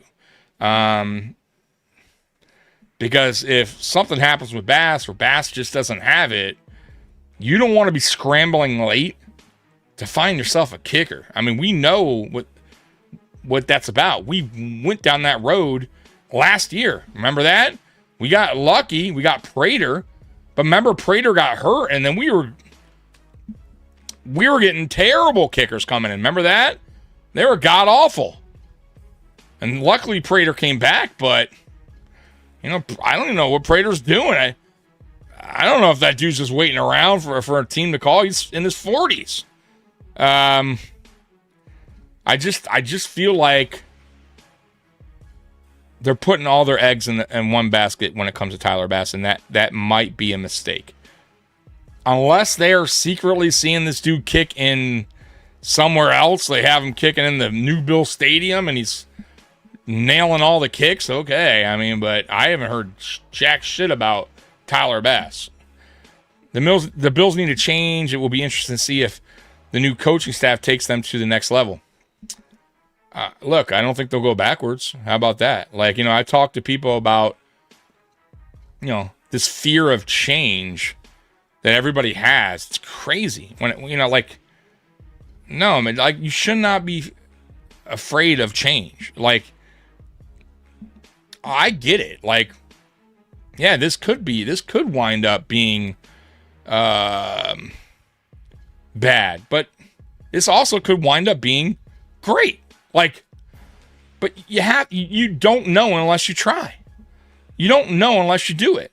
Make the change, right? Like I said, I use the food analogy a lot because I love food, but if I'm going to the same local pizza spot I've been going forever, and it's, it's good, but it's, but there's other pizza spots down the road that I haven't tried yet, but I'm like, what if I go there and it sucks. I waste my money on bad pizza. But what if I go there and it's fucking phenomenal? And this whole time, I've been fucking going to this fucking local pizza shop that's just been, yeah, it's good. It's all right.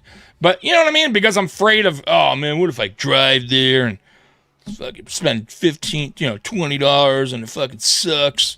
Like, never do that again. Like, I just can't, I don't do that. You know what I mean? Like, you got to eventually venture out and try new things, especially if the old way wasn't working. Right? Like, come on, man. It's as simple as that. But some people are just really afraid of change in life in general, right? Don't want to change. Like, I remember I used to hate changing my phone. I don't know about you guys, but I like, you're getting a different phone, right? Going from a Samsung to a Motorola. And it's like the buttons are different and, everything's different. You got to learn the new phone. It's like, and some people hate it, right? You ever see some old people, like, they refuse to get rid of, like, their home phone. And there's still motherfuckers out there with house phones, right? Like, yeah, I like my house. Like, like, they don't want change. They're afraid of change. They want familiarity, right? And for me, I've come to learn that, yeah, I know it sucks. Sometimes you get a new phone, let's say, and you gotta learn it. But eventually you're like, oh, damn, this fucking phone is pretty fucking good. Sounds pretty badass. Right? So, like, but, some people don't want to risk that. I'm familiar with my phone. I like my phone. I know it takes 1 megapixel, pictures. I'm okay with that. I'm all right with that. I know where the buttons are. Yo, man, Chatter, how you doing, man? We got some super chats. Let me get to those, man. And I'll make sure to get to all you guys, man. All right, we got a super chat up in here. Let's go ahead and hit that. Thank you very much. Thank you.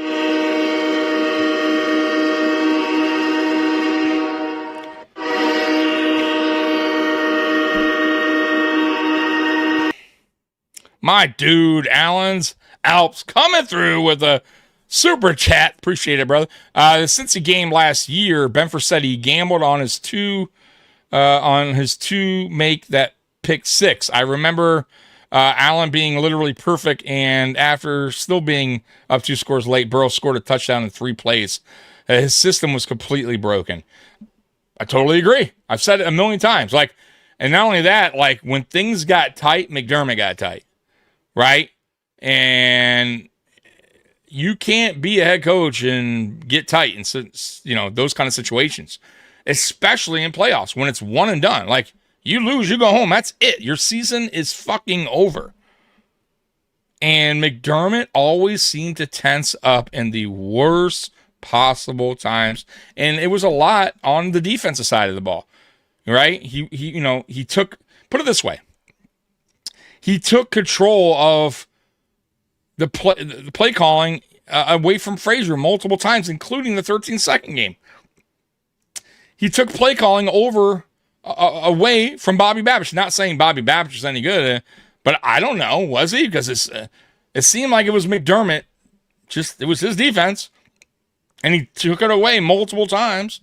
So, which, by the way, did nothing. I watch games all the time, like bored in my car or at home, and it's fucking insane how the defense would collapse in these games. Insanity, right? The cushion we would leave in some of these games of some of these players. It was unbelievable. And that's all on McDermott. Abso-fucking-lutely it is. All right, and we got another super chat coming here.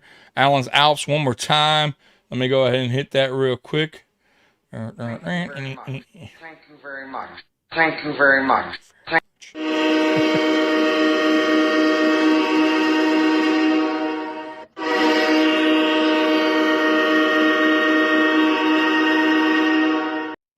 my dude. I appreciate the super chat, man.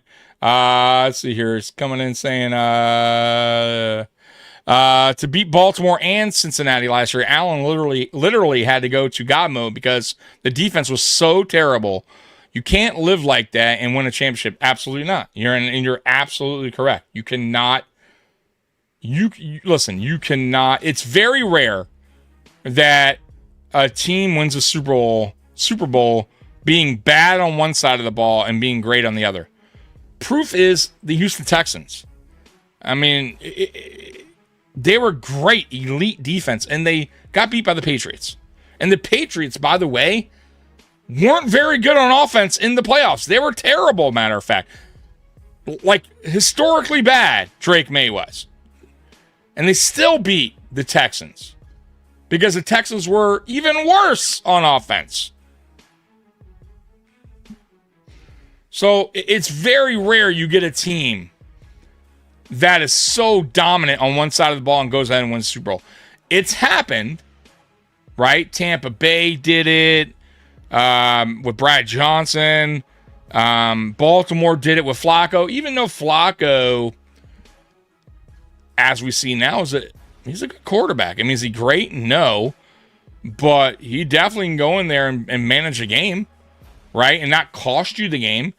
And, that's how they, got the job done. But it doesn't happen a lot, right? And the problem with the Bills doing that or making that happen with the defense so bad, it would have had to been a 2021 Buffalo Bills team where the offense was actually fucking great, right? And McDermott cost us the game still. Come on, man. But those are rare occurrences. Let's see here. Go Bills podcast. I plead the fifth. That's right. Go Bills podcast. Good dude. He is a McDermott supporter. Now, look, good guy, and he is not the one that called the radio station crying, or that was a woman. He didn't have his girl call the radio station doing that, I promise you. Like, he's a good dude. He would never do... He just sees it differently, and that's okay. Everybody has their opinion on when it comes to our former head coach. Hoping to hear the real train horn at the blue and red game. Awesome. Are you going? Are you going, by the way? 3rd and 9, let's play 15 yards back. Yeah, right. That'll show them. Right. How about the Hail Mary by Aaron Rodgers? Right. Let's send no pressure at all. Right. 0. Let's just let Aaron Rodgers, who's he definitely still has a good enough arm to get into the end zone, who's known to make those type of plays. But let's just give him all the time in the world. Right? I mean, there's so many things I could talk about, how fucking terrible his decision making was as a head coach. I'd be here all fucking night. Just stupid shit like that, man. It's just insanity. The Ravens won it, and Trent Dilfer. Was it Trent Dilfer? Right? I think you're right. They won it with Trent Dilfer too, right? And Trent Dilfer was a game manager. But once again, it doesn't happen a lot. It's very rare a team can do that, right? But they also weren't dog shit on offense. Like, our defense was terrible in the playoffs. You get what I'm saying? Like, their offense understood their responsibility and was, put some points on the board, but the defense is going to do their job. Just don't turn the ball over. Don't give them points, basically. We'll do our job. And really, if you think about it, and you go back to Seattle versus the Patriots last year, it's exactly what Seattle's defense did. That Super Bowl, yes, very fucking boring, right? But the first half was a defensive battle. And the problem was, eventually, the Patriots offense started turning the ball over and making mistakes, where Seattle's offense, though it wasn't really scoring much, wasn't really making too many big key mistakes. And then they finally got some points on the board, and then it was a wrap. You know what I mean? Like, so really the defense in that game for Seattle carried them for most of the game, and the Seattle just needed to do just enough on offense, because I'll be real, like the Patriots defense was really the glue in that playoff run for the Patriots. Their offense stunk. Like, their offense was not good, right? And their defense against Houston, well, Houston's offense sucked, but still, they're on key. Against Denver, against the Chargers, like, they were on point. They did their job. But, and even against Seattle, they did their job. But their offense was just that bad. And eventually, Seattle got some points on the board, and that was a wrap. It was over. So, yeah, like, you know, the only way Buffalo was going to ever win a Super Bowl under Sean McDermott and that defense, especially in the playoffs, the offense would have had to go berserk, right? I mean, flawless football.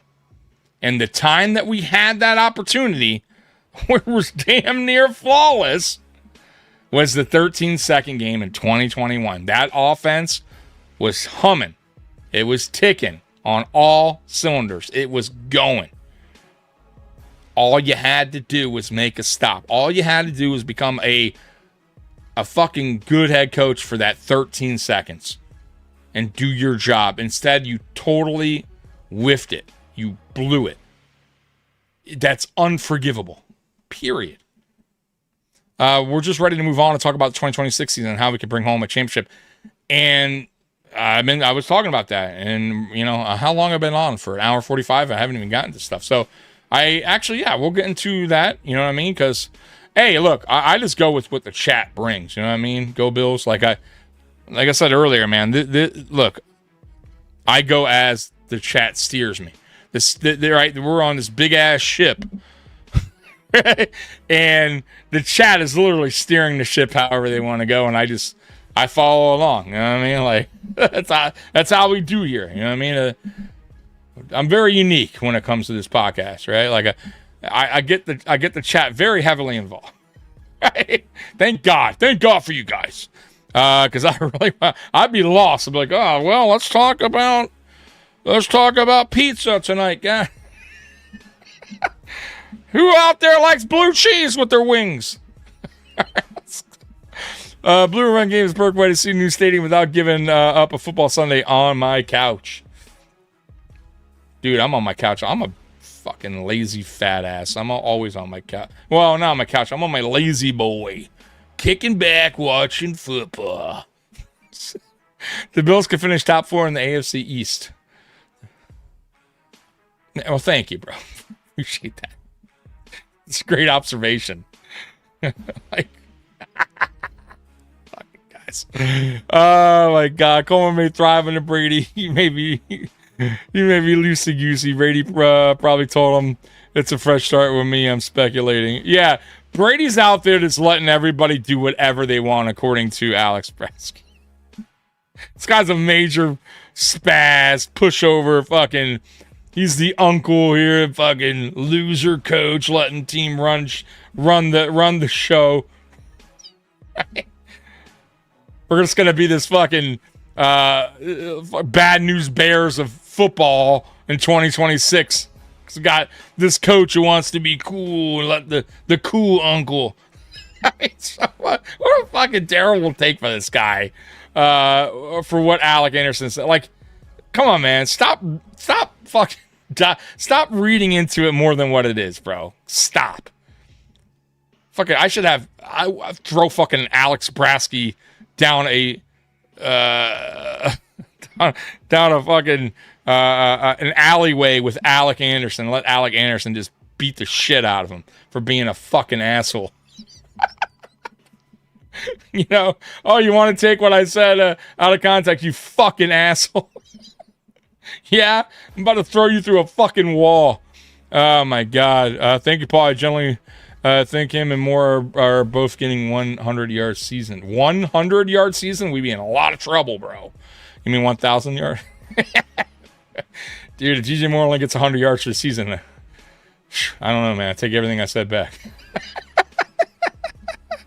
Go Bills podcast. I'm not a McDermott lover or hater. I'm I'm pulling your chain, bro. You know how I do. You know how I do, bro. 9999999. This is the correct topic. It is all about winning the Super Bowl. Patriots fan here. Okay. Oh, that's right. I do know you. What's going on, brother? And by the way, I don't know if you see her because you're always asking. Oh, you can't even see her. She's sleeping. She's over there. Can't see her, but she's here with me. Anyways, he's always asking about Princess. I feel the best two teams in the AFC are Bills and Pats, and the Lambs are good. But AFC will win the Super Bowl this year. Okay. I like that. Yeah, look, man, you guys are you're a good team. You're trending in the right direction.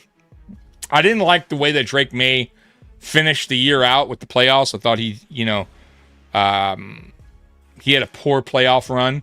Hopefully, for you, I mean, not for me, hopefully for you, he gets over that. He learns from that playoff run, and he works on his craft to improve whatever mistakes that he made in the playoffs, right? Because he made quite a few.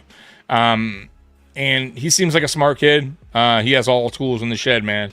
So you guys are definitely doing it the right way. But this is going to be an interesting season, I feel like, for you guys, because and I'm not the kind of guy, like, I don't like the whole, who have you beaten kind of talk. Like, the schedule is the schedule, but it, in a way, looking at, you got to kind of still look at it and understand that, you will have tougher competition, right? And you still will need to take care of business.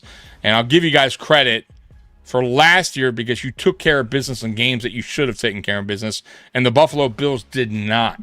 And that really was ultimately how the Buffalo Bills did not win the East, and you guys ran the East. You guys got hot at the right time, and even in those close games, you still found a way to win. For the Buffalo Bills, we found a way to lose in some of those close games, and then we lost to teams like the fucking Dolphins, right? You in the Falcons, you know what I mean? Like, you can't do that. So I respect what you guys did there. You took care of business, but this year here is going to say a lot of Drake May's growth, because what you saw from the playoffs wasn't good. If he can figure that out and be what he was in the regular season last year, or maybe even better, then yeah, you guys are going to be a very dangerous team. So, but time will tell. Time will tell. For me, my team, I understand what we have in Josh Allen. You get what I'm saying? Like, there's no, me going, wow, I wonder what kind of year this will be for Josh, if that makes any sense. You know what I'm saying? We know what to expect. With Drake May, it's still kind of out there. You have an idea, right? And you saw a lot of great things, but it hasn't been long enough yet to go, yeah, bro, he's going to respond from that bad playoffs, and he's going to be the real deal. Like, we're going to see. Like, this is a true test for Drake May. And I'm not trying to, hopefully you don't take it the wrong way. I'm shitting on your team or anything. Yeah, that's how I see it. You know what I mean? The chat controls what you talk about. I could steer the chat in so many ways. You could, and then we go down a rabbit hole, and the chat would be mad that I'm going down a rabbit hole, but I don't give a shit. I try my best to answer every single one of you guys in the comment section, in the chat. So, great to see you back. Go Bills. Matt Cheddar. Thank you. Oh, go Bills. Yeah, I've been back. Huh? CJ Gardner-Johnson is going to be fun. We were missing dogs like that with McDermott. Absolutely. Do you think McDermott is responsible for many injuries we've had over the years? Good question. Yeah, I think he played a part of it. You know what I mean? Now, look, I can't blame him for everything. I joke around a lot, too, in the Discord we have. And by the way, if you guys want to join the Discord, let me know. I'll put the link in the comment section. It's fun. We just joke around a lot. We're We actually have Weston in there, who's a Chiefs fan. We got a Giants fan, I believe, in there. So you don't necessarily need to be a Buffalo Bills fan to join the Discord. But yeah, I always joke around, like, I blame McDermott for everything, for high gas prices, for the ugly ass helmets that they brought out, the alternate helmets. Like, everything is McDermott's fault for me, because I can't stand the guy. I'm petty like that, I guess. I don't know. But as far as injuries go, like, being real, if he pushed them in practice, knowing that these guys were coming off an injury or dealing with some type of injury, then yes. There's reports out there that might have been the case. However, they're reports. I don't know. You know what I mean? We'll find out this season. You know what I mean? If that's true or not. If players are healthier. Last year, or really the last 2 years, we've had a ton of injuries in practice leading up to games, which shouldn't be the case. So, got to figure that out, right? And it's very possible he was pushing players that shouldn't have been pushed, or rushing players back from injury as well too early. So there's that on top of it, right? Now, stuff like soft tissue injuries and shit like that, like, listen, sometimes it's just bad luck, right? It's not McDermott's fault. Like, Michael Hoyt tore his Achilles in a game. You know what I mean? Like, I can't blame McDermott for that, even though I should, because I'm an asshole when it comes to him. But the reality is, it's not his fault. You know, those things happen. The NFL is a brutal sport.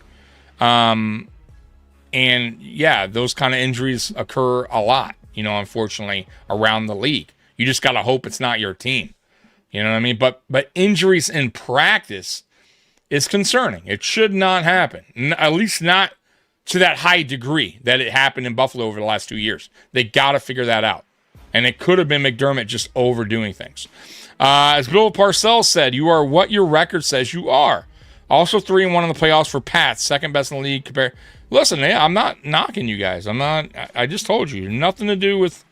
I think your defense carried. I think your defense was the glue that carried you to the Super Bowl in the playoffs.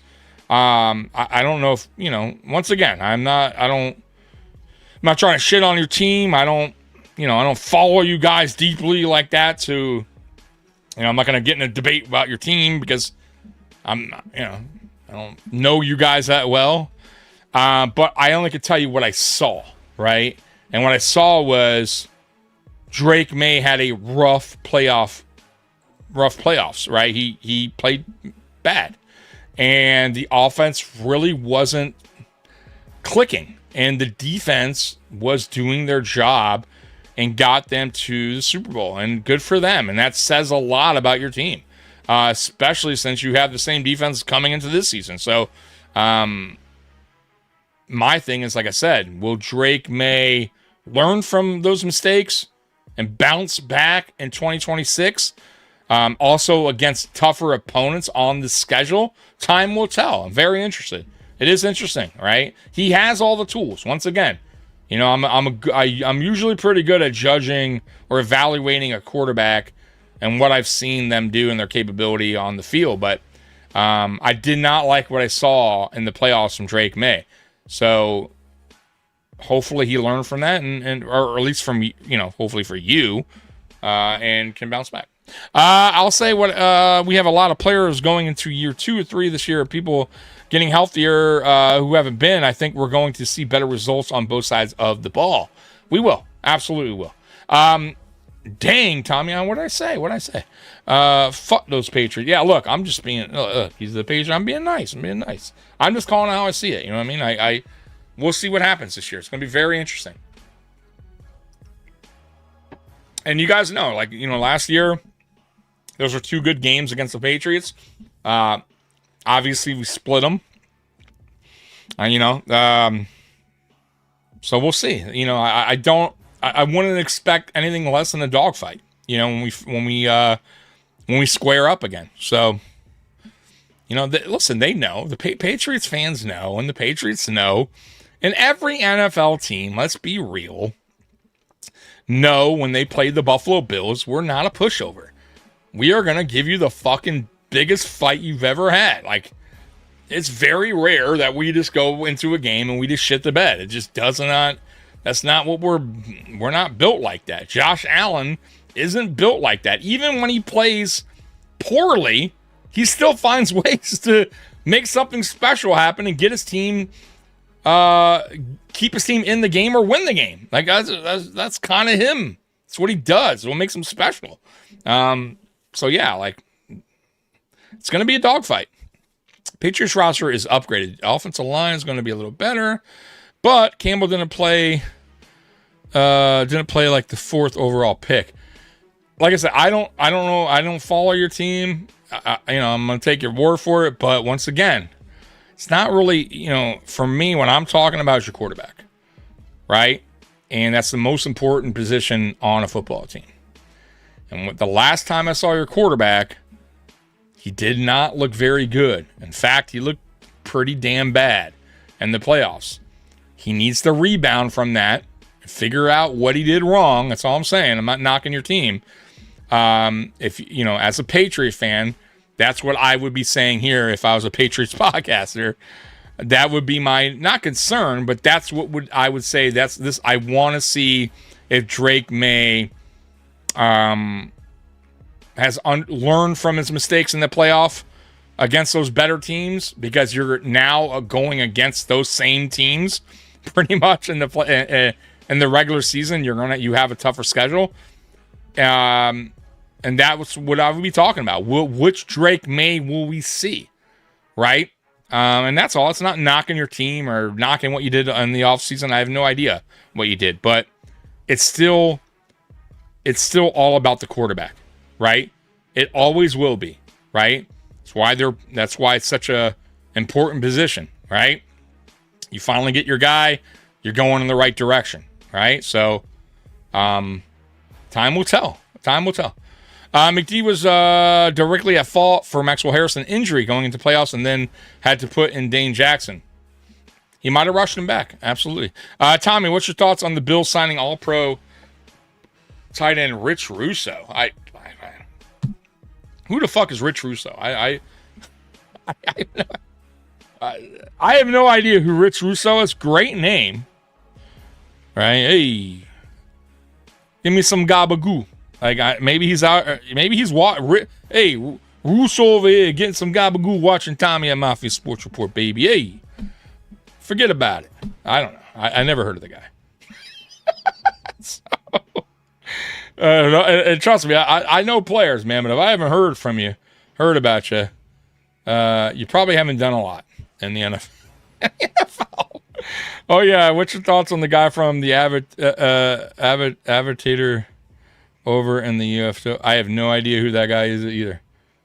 I don't watch UFL. It's terrible. I tried, could not get into it. Yeah, Dane Jackson did retire. So did Levi Wallace, I think the week before Dane did. I don't hate Dane. I think Dane was he was a good depth piece for us. Like, you know what I mean? He didn't do great last year when we called him up, or when we needed him to play. But prior to that, while he was here, I never had an issue with Dane. But yeah, good for him. I wish him the best. You know what I mean? We choked the Falcons. Yeah, that was fucking terrible. Terrible. He's pushing these guys too hard. Dane Jackson was ass. I don't think he was ass. He was a depth guy. I never had a problem with. You gotta have depth.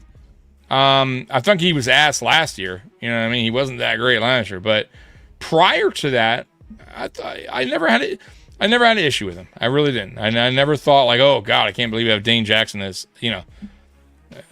on our depth chart, right? Like made the team, whatever. Like I was fine with it. He wasn't hurting the team. You know what I mean? Like Joe Brady is doing a good job so far. So far, so good. We'll see. No, that was Darnell Savage. He also got blown up. Go Bills. I believe they both did. It was. Don't forget, it was Savage. However, Go Bills podcast. You could thank your lovely coach for not understanding when you're putting a guy in like Darnell Savage, who has not played football for a long time, especially for the Bills at that moment, right? We just signed him or whatever. And you're throwing him into the mix in a very important game.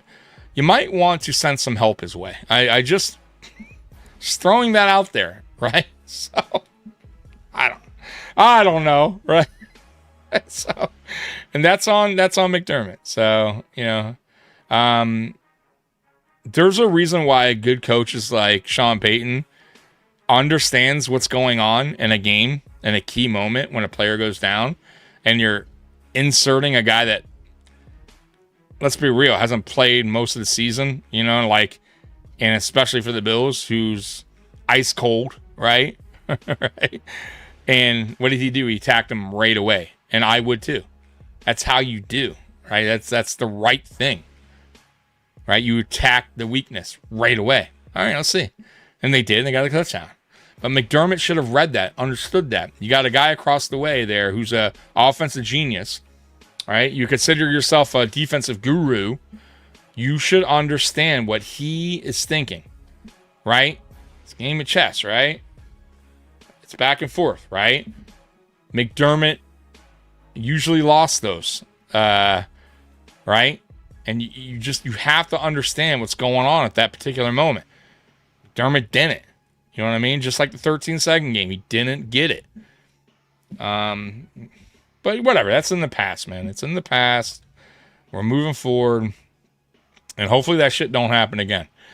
Now we got dogs, absolutely. Like Miami will be so terrible. Jets always ass, but Patriots, I looked up. What do you mean we cut? I don't get it. Where you go, Bills podcast? I don't know. He's still here, I think. How can Tommy see anything with those shades? Slim, I told you, you know the dude. Slim's always in here trolling. But in case you were, maybe if you're not trolling, let's say you're genuinely asking why I wear sunglasses. It's because I have eye problem. I have eye disease in a way. Oh, I do. So, and when you're doing podcasts, there's a lot of bright lights in my face, and I can't be in lighted areas like that. Like, so for instance, like if it's the daytime, I have to wear sunglasses. If I'm in a grocery store, anywhere where it's like super lights, like that are lighted, like, my eyes start to they get real dry, red, itchy, start to close in a way, like get a little swollen. Like I got some major problems. So I have to wear these or I'd be fucked here. You would be seeing a guy with some swollen eyes. So that's the reason why I wear the sunglasses on when I do these podcasts. And you know what? It became a part of me anyways. But yeah, it's gotten worse too through the years. I wasn't always like this with bright lights. But as I got older, it got worse and worse and worse. So it is what it is, man. But hey, it's me. Like people, anyone who knows Mafia Sports World Tommy, the sunglasses, you know, they know who I am, right? Like, so it's cool. It kind of became a part of me, right? Princess, I actually bought her a new bed. It's coming Sunday because the bed she has now, which is a nice bed, but it's old, and my old dog had it, and I saved it for her. When I got her, I let her have it, and this little one here, when I say my little chunky one here, what she did, which my other dog didn't, and it's kind of funny. So the bed is squared and it's big and it goes up like the sides elevate, right? So it's like almost like a pillow, right? You know what I'm saying? And so like she could put her head on it like a pillow or whatever. So what she did, this little girl here, all the treats that I would get her, I said the T word, all the stuff I would get her, bones and all that. Bro, you know what she did? She ripped up the sides and she stuffs them inside the bed, like hiding them. And then every now and then I'll come out or come back from wherever, shopping or whatever, and I'll see a different bone on the floor that wasn't there before. So she stores them away. You know how, like, you know, when you watch like cartoons and dogs dig a hole in the ground, they bury their bone, right? That shit's legit. And it's just so funny that she did that. So now I adopted her when she was 7 months old. So maybe for her, like, it's just she had to hide foods from when she was on the streets from other dogs. I have no idea, but it's just I found it funny. So the bed, her current bed, is heavy as shit because there's a ton of bones in there, like she like buried in the fucking bed. So yeah, it's funny. So it's time for a new bed, and I'm sure she's going to do the same, right? Rip the bed up, and it is what it is, right? My concern at this point for the Bills is the actual linebackers. Yeah, and I think they'll address that. I do. I think they'll get they'll bring in a vet linebacker at some point. But we'll see. We'll see. It doesn't concern you a bit that Bean is always on Big Fit, is always in on Big Fish, but always fails to get the deal done. A stud or two with Allen could be the difference in winning it all. So, if we're talking about offense, he did his job by getting DJ Moore. So I got to disagree with you on that take. And this offseason, I think he did exactly what was needed, and he got a true number one. And I don't care what anyone says about DJ Moore. DJ Moore is a very, very good, if not great, wide receiver. I look at your body of work and what you've done. You know, what you've done with your surroundings, meaning your quarterback, especially quarterback. DJ Moore's had 10 different starting quarterbacks. Josh Allen's is 11th.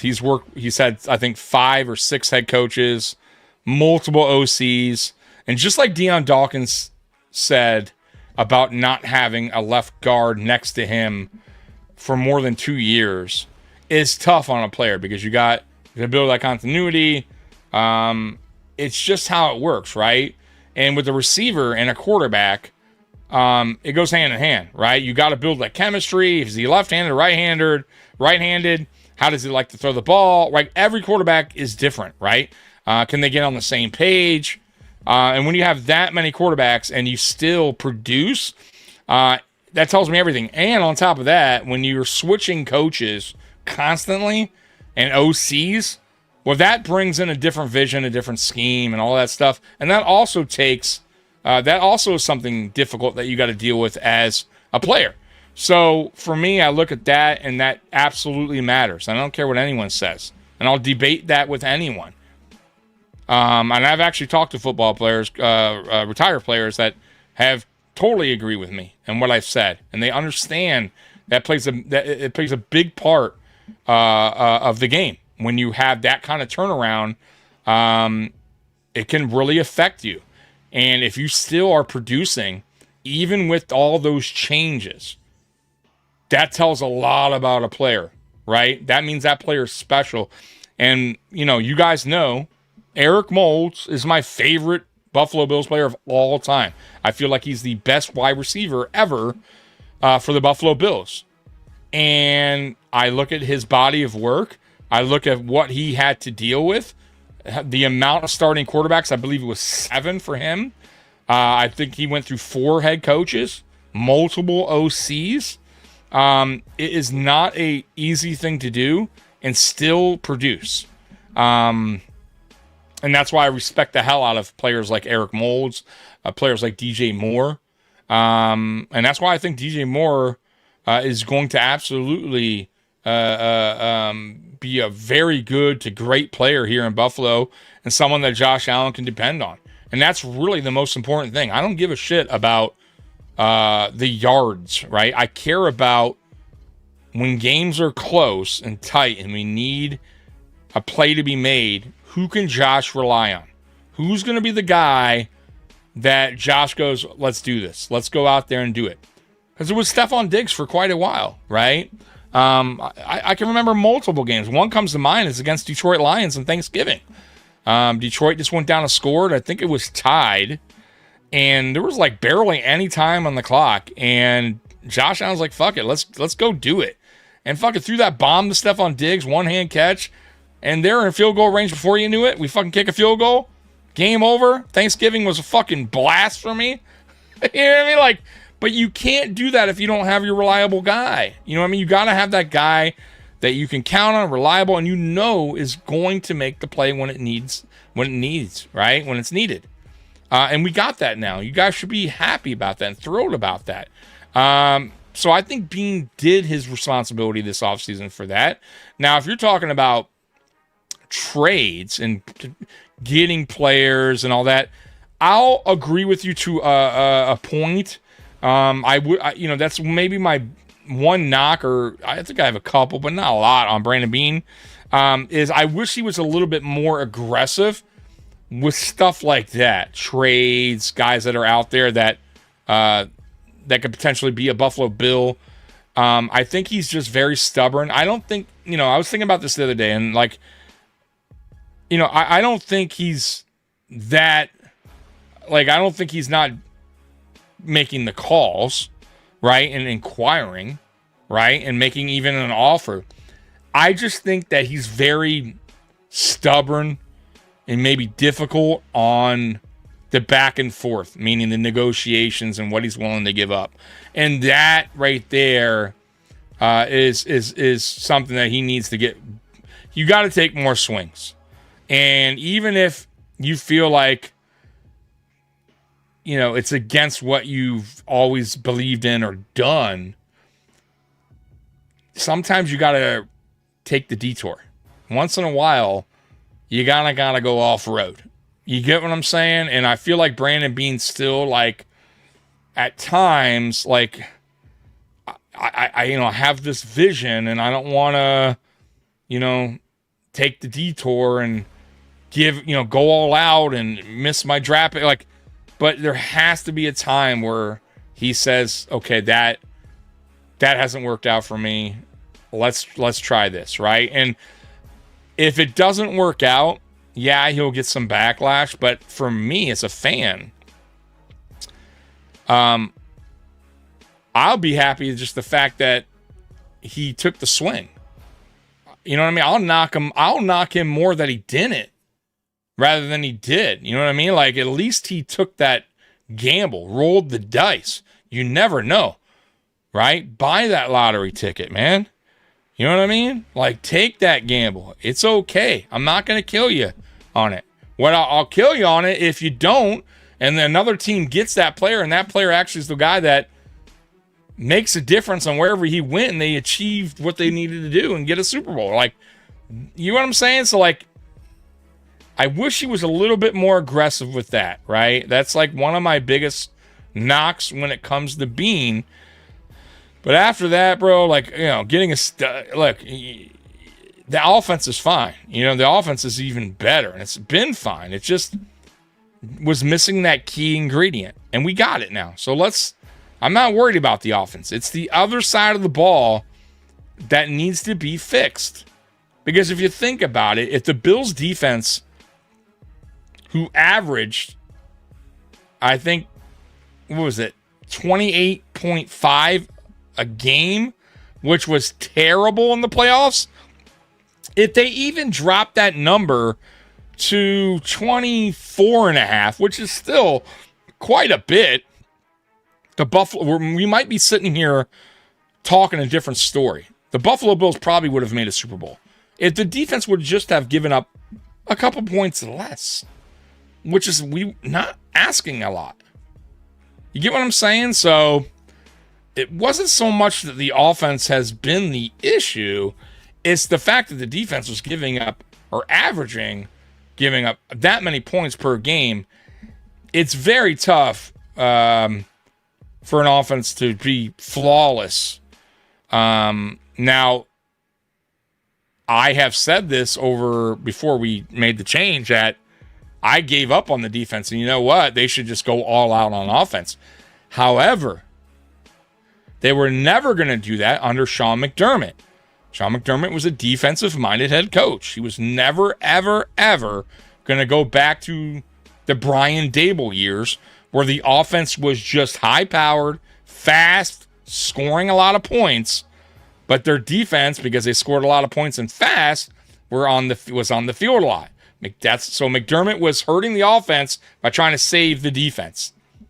You get what I'm saying? So, like, it was never going to be that after Dable left. Like, there was never going to be the goal for the offense to be what it once was when Brian Dable was head coach, which was a high-powered, fast-scoring offense.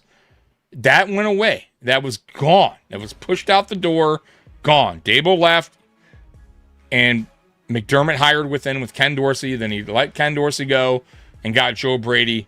Both very young OCs at the time, still young, and guys that he could control, right? You want the job? Well, you're going to do things the way I want, right? This is the offense that I have in mind. You're going to run it this way. If you can't do it, I'll find somebody else who can.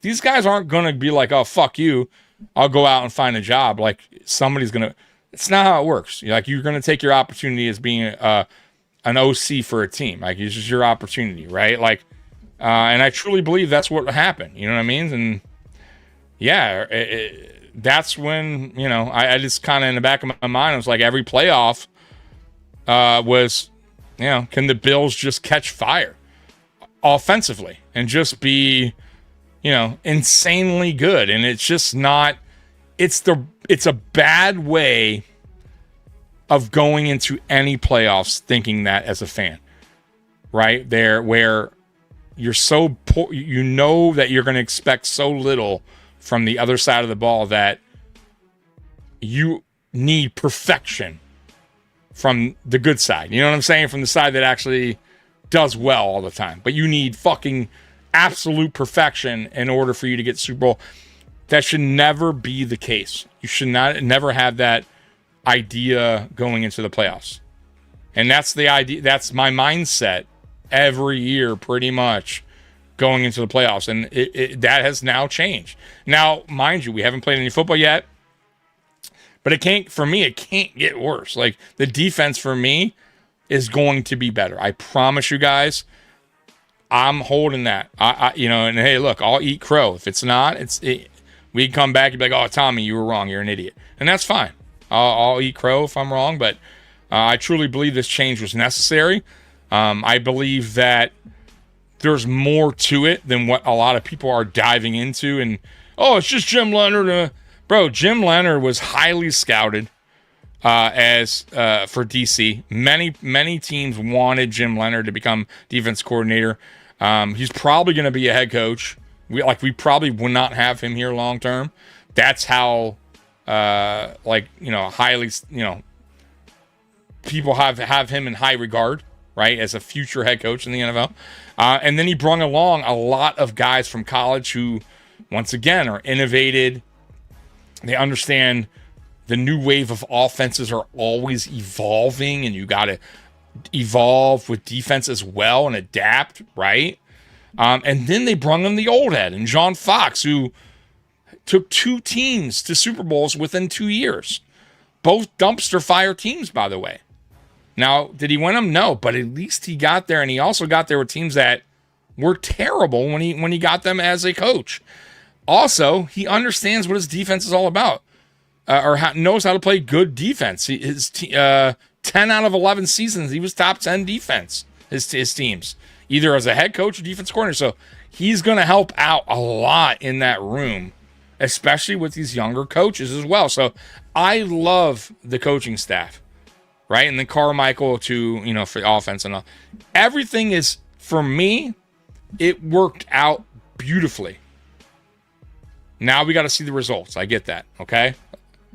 But I like what I see. Yep. Levi Wall. Yeah, Levi Wall. But I'll say this. Look, if you make it to the NFL, dude, like, there's a lot of players that cannot make it to the big leagues. And I'm talking every sport. NBA, MLB, NHL, like even if you're not the best, but you still made a roster somehow, I still got to give you your dues. And yes, I'm not look, I'm not saying Levi Wallace was great or anything, but he was good enough to be an NFL player, right? And I have to give him some dues, right? There's a lot of people out there dreaming to become pro athletes and they fall short. And they're highly gifted athletes, right? But they're not gifted enough to make that next leap into the pros. Levi Wallace was good enough to make it to the pros. And that's for me, I'll always give a player his dues and props for that. So I told you guys, I see things differently. You know what I mean? Like, now, once again, that's not to say that I can't criticize his play in the NFL or say, man, like he, probably wasn't the best corner in the NFL, but I'm not going to destroy the guy and say, oh, this guy's a fucking shit football player either. That's just me, though. Bills got spanked in Miami. That was unexpected. Yes, they did, but that's a fluky loss. You know what I mean? And they also lost to the Falcons, but that's what I'm talking about, Paul. Like, when we talk about last year's Patriots and last year's Bills, that what happened there was the Patriots, even in some of the games that they were close in, they found a way, right? They still got the wins, especially teams that they were supposed to beat. They beat. For the Bills last year, we just had some fluky losses, man. Like, and one of them was the embarrassing loss against the Dolphins. Like, but it happens. It doesn't happen a lot. You know what I mean? So that's a good thing, but it happens. And last year it happened to us, and hopefully that shit don't happen again. Because this year, they better take care of business against the fucking Dolphins, right? Like, you cannot lose to the fucking Dolphins if you're, you know what I mean? Like, that's a bad team. Let's be real. I don't expect much from the Dolphins. Like, you cannot lose to that team. Let me do a quick run on the chats. Never saw my bad buddy. He wears sunglasses because he's too cool for school. That's right. My concern is the defense just stopped the other team's quarterback when it matters. Yeah, and you're going to see more aggressive defense. No worries. I'm a fan. I'm just saying hi, go Bills. That's right. That's right. Bean Island is too damn bright. It's always bright. It's great. It's great over there. But I still wear my sunglasses. But thanks, Jamal. Getting quarterback pressures at once. Trying to do a speed run here with the chats. With dogs, you got to spell out TREET. Yeah, I know. I almost made a mistake. Thank God she didn't quite hear me. She's sleeping over here. So, let's see here. Anyone seen Sean, dude? Haven't seen him forever. He actually, you talking about Sean Kula? He texted me yesterday, I believe, or Wednesday. Briefly or whatever. He's a nice guy. I have no problem with Sean Kula. I just told him, bro, you got to stop listening to some people that just give you fucking, like the Alex guy. Like, he likes listening to that guy. I'm like, dude, you don't want to go into a season with this hate against a team you love. Like, you know what I mean? Like, it's okay to, once again, it's okay to look at the team, look at the stuff that you don't, like weaknesses or whatever, and that's fine, based on your opinion. But this guy's just pure negative, honestly, negativity all the time, dude. Like, you don't want to be around people like that. You don't want to associate yourself with people like that. And I let him know, man. And hopefully he takes, what I said to heart and moves on from that guy. You know what I mean? Like, because that guy's nothing but trouble, and he's a Debbie Downer. He's not going to make this upcoming season fun for you. And you don't want to go into a season like that, guys. You just don't. Even if you guys don't, let's say some of you guys in the chat right now are like, I don't know about the defense, or I don't know about, that's fine. But, you have some, I'm sure you're not, have some type of optimism. Like, be happy with something. There has to be something that you're looking forward to. You know what I mean? It can't be all dark and cloudy. Like, I don't buy into that. You know what I mean? I refuse to. I've been covering this team a long time, man. If it was dark and cloudy, I'd tell you guys. I'm a straight shooter, man. I would tell you straight up. But there's nothing about this team that has me going, I don't know, guys. Fucking terrible season upcoming. Joe Brady, blah. Fucking Josh Allen's gonna be bad. And DJ Moore, what's he done? Look at last year. Oh, terrible. James Cook, what's he gonna do now? David Edwards is gone. You got Alec Anderson out there talking about the coach is like his uncle, and now he's the coach. Is just letting players. Oh my God. Shut the fuck up, man. Let's see here. DJ Moore, don't drop balls. Yeah, no, he's sure-handed, man. And by the way, he's only missed one game, I believe, his entire career. So he's very durable. I think Moore is the wide receiver one. You see more guys like Garrett, Henderson, Crosby, Parsons. I agree. I get what you're saying. However,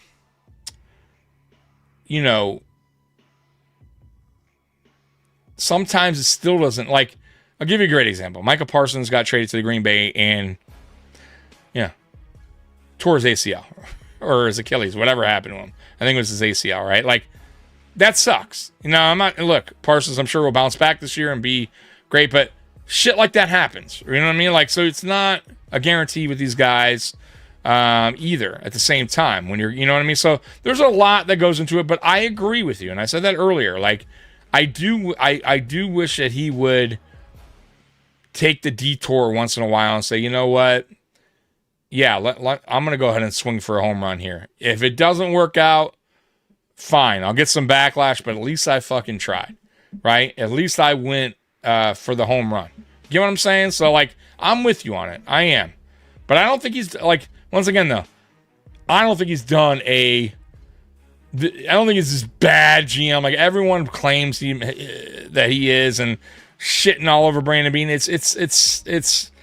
It's nonsense. I'm sorry. It's nonsense. And people out there going back to that WGR interview, like, oh, he's this bad guy. Like we're all perfect here. Like, none of us have said something that we regretted in our life. You know what I mean? And none of us have, like, snapped when we shouldn't have snapped, right? At maybe your girlfriend or your husband, or, like, we're all so perfect here. We're like a perfect guy who would never do anything wrong. Right? Like, the guy had a bad moment, had a bad time. I mean, I get it. You know what I mean? I'm sure he understands that. But we're going to sit here like we're fucking, perfect angels. And, I can't believe you snapped on the WGR guy. He's a terrible person. There's a lot more terrible people out there, guys. Right? I also, I can look at an individual and fairly judge you, right? I know, I know an asshole when I see one, or when I hear one, or how he interacts with people, right? I don't just go by one moment. I'm like, oh, this guy's a terrible guy, terrible human being, gotta go. And I don't think Brandon Beane's that guy. I think Brandon Beane's a guy that is likable. He goes on the Pat McAfee show, which is not an easy show for if you're an uptight kind of guy, right? Not every GM's going on the Pat McAfee show, and it's for a reason.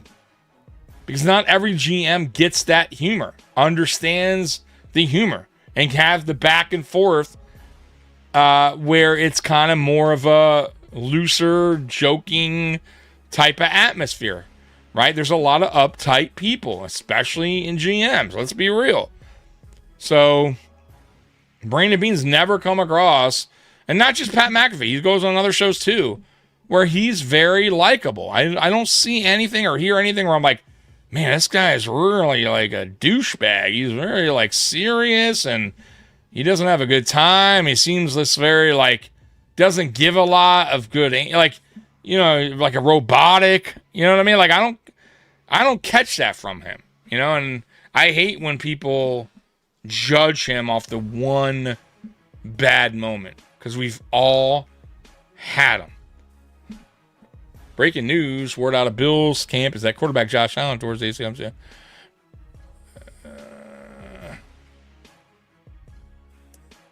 Get the hell out of here. I would have heard that. Fucking idiot. Who's Ace Boogie? I never even seen this guy before. Bulls, but yeah, that didn't happen. Really? No, of course not. We would have heard of Tom. I can't believe you never heard of. Hey, Rich Russo. Hey, doing over here? No, I never heard of Rich Russo. Dear Tommy, I see it this way. I watch the Bills, and I should fucking block that guy, whoever came in with a stupid comment like that.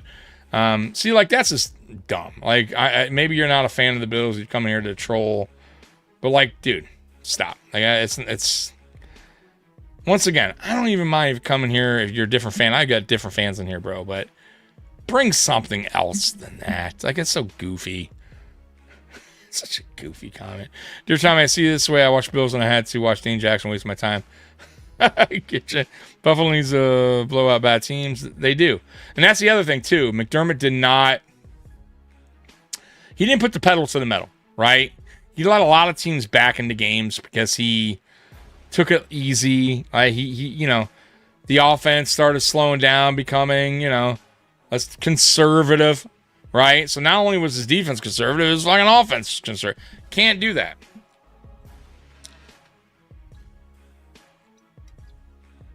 Oh, my God. Hey, Tommy, I think this 3-4 defense, I think we can eclipse the sack.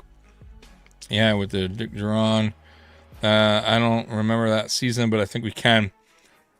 I love that. Look, Jim Leonhard is going to switch it up. It's not going to always be a 3-4. I want you guys to kind of know that as well. He also is going to run a 4-3 at times. What makes Jim Leonhard different, and what I am looking forward to is he does a lot of movement on the line and a lot of disguises, and a lot of exotic looks. So he throws the quarterback. He's basically trying to confuse the quarterback a lot.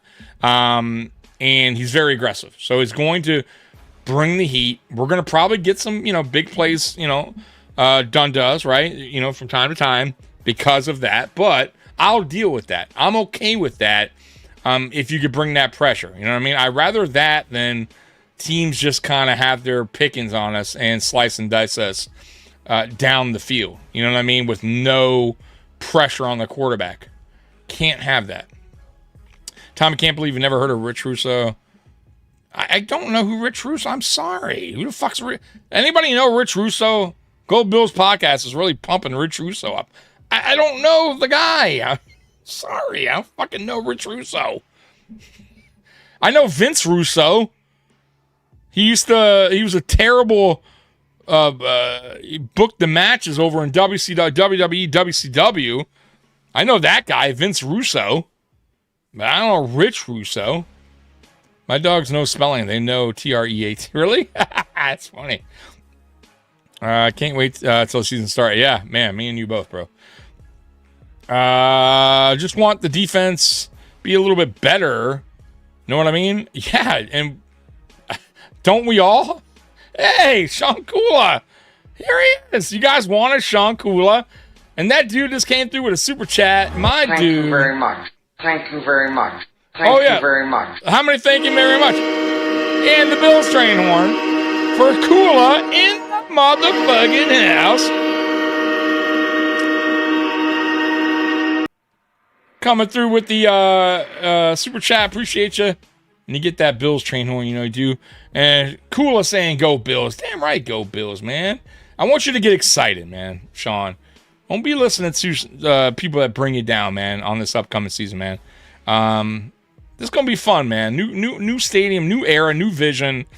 We still got one goal, right? That's to win a Super Bowl, man. Plain and simple. Don't let that little dude come in and get you down on this team, man. You hit any training camp days? No, I'm in Detroit, man. 2 so far, going tomorrow. Damn, look at Go Bills. Also, Tommy, I subscribed to your channel as well. I had to. Go Bills. Hey, I appreciate you, bro. Thank you, Jeffrey. Lock up Rich Russo. I fucking don't know Rich Russo. As soon as Tommy talks crap about him, Sean comes. I didn't talk crap about Sean. I talk crap about the fucking Alex Brasky guy that he was listening to. And he knows this. I already talked to him about that. So, yeah, man. Like,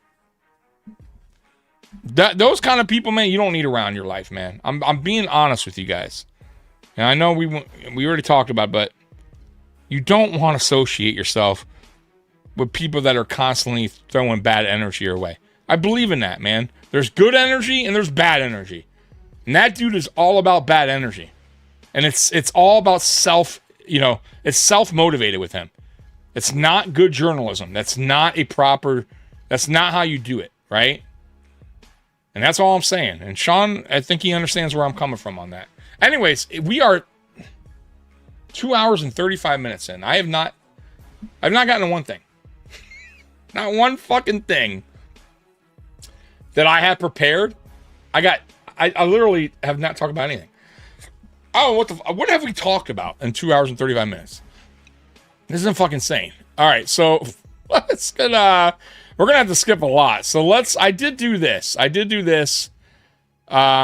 I always like doing this stuff with ChatGPT. So let's do the ChatGPT thing. I think it's kind of fun. Here we go. Figured you guys would enjoy this as well.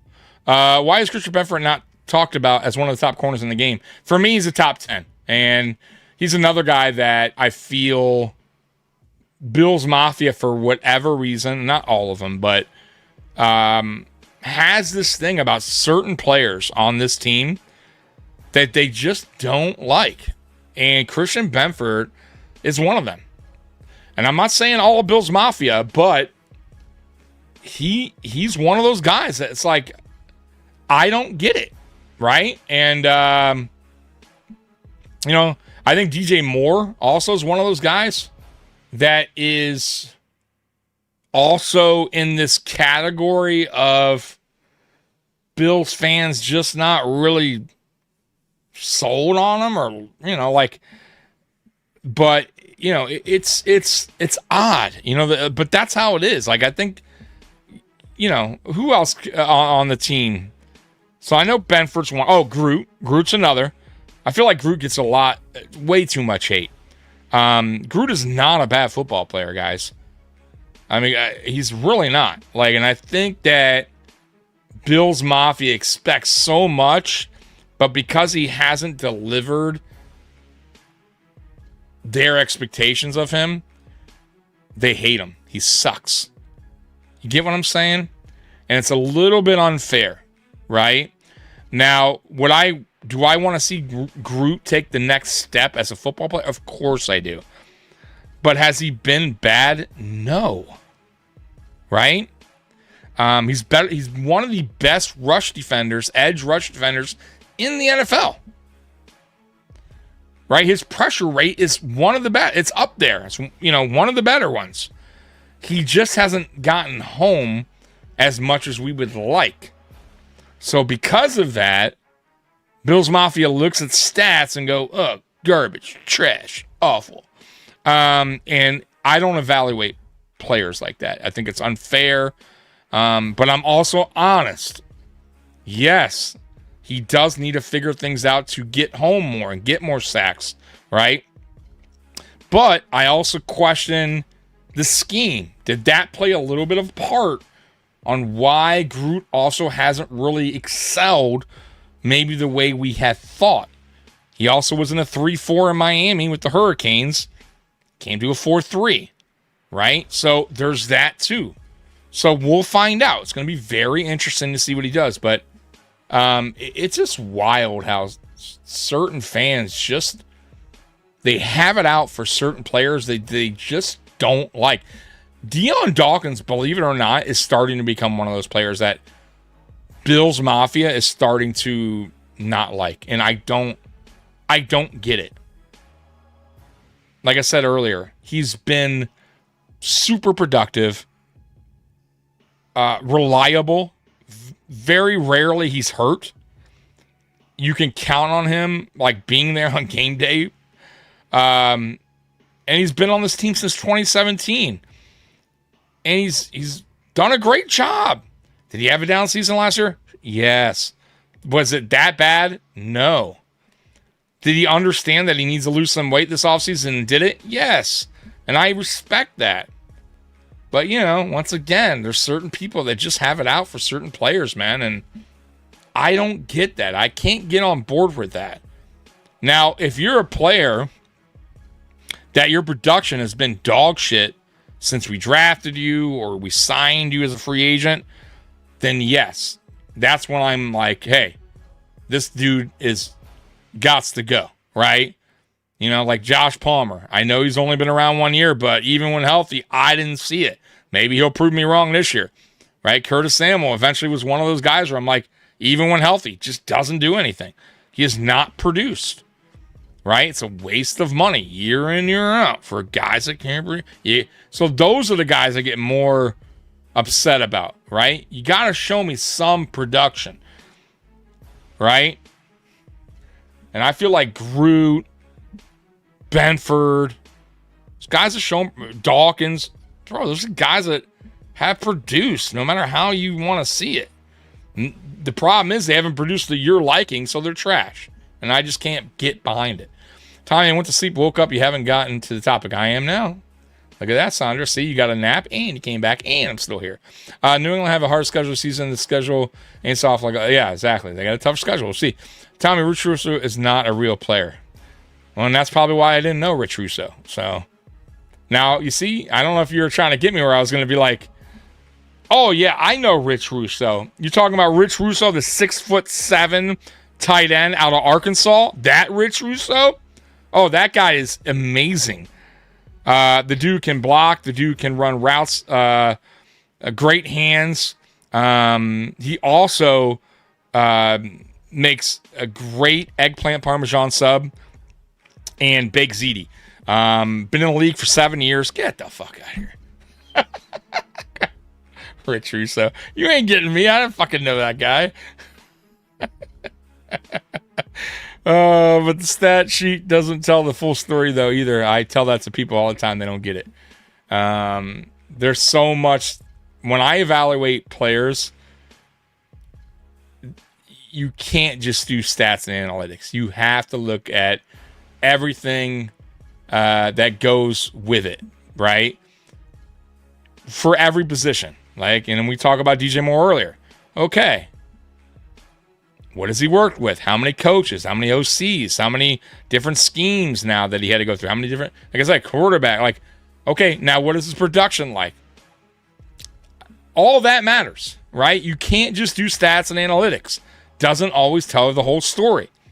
But some people are so caught up in stats and analytics that they're like, oh, this is it. That's the whole story. That's what, this is what this player is all about. And it's simply not true.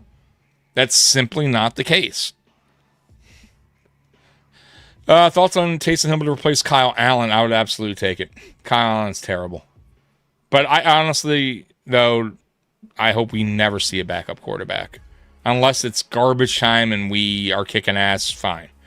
Outside of that, I really don't care to see our backup quarterback. But Taysom Hill would be, you know why? Because I feel like he's a better quarterback, probably, but not by a lot, but I feel like he's slightly better.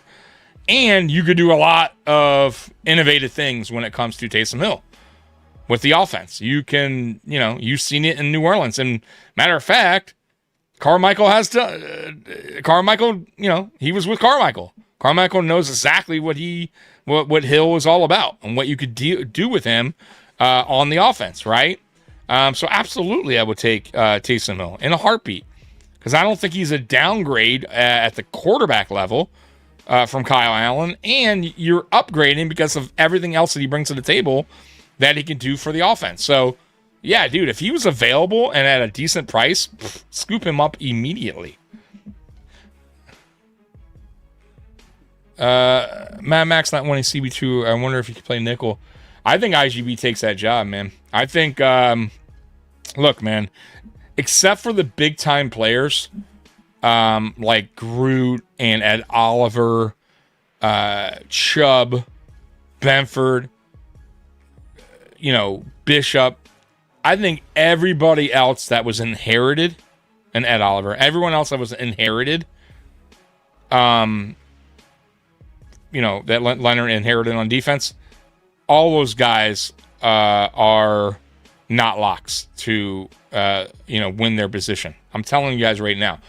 This was Leonhard's draft. These are his players that he wanted, right? Like I said, IGB, I was the first one to tell you guys this. Now, look, I'm not saying it's going to happen. And I still like Maxwell Harrison, by the way. I still think he has potential. But I was the first one to come out. I'm telling you guys this. I was the first one to come out and say, matter of fact, it was like 2 days after the draft, that I don't be shocked if IGB takes a CB2 role. Because he's everything that Jim Leonhard wants in a corner. He's a press man, physical, tall corner. That's exactly what Jim Leonhard likes on his defense. Now, it's still up to IGB to take that. But I'll say this. I don't necessarily think Maxwell Harrison, has locked that down anyways. Right? This isn't a Christian Benford, situation. This is a guy that was hurt last year, came in, made some plays, got hurt again. So there's nothing that tells me, oh, Maxwell Harrison, you can't just take away the CB2 because of injury and whatever. I didn't see enough to go, yeah, dude, he's CB2, bro. Lock that fucking guy in. And I'm not, once again, if he gets CB2 and he wins that during camp, that battle, fine. And I'm happy for that. I'm not going to be mad at that. But I just feel like IGB is exactly what Leonhard wants. And also, Elarms-Orr, the linebacker, is another guy that when I talked about him after the draft, when I saw his film, what I knew what Leonhard wanted, like his style of defense and exactly the kind of players that he was looking for, Elarms-Orr is exactly a guy, and same with Kilgore, but a guy that plays with his hair on fire, a guy that's super aggressive, a guy that has speed, that could cover east to west, north to south, and that you could kind of put him almost anywhere around the box. And yeah, dude, like the guy's electric. And I knew right there, I thought to myself right there, and I didn't say it right away, but I should have. Same thing with Dorian Williams, that Dorian Williams has done nothing to tell me that he's locked in as starting linebacker. Like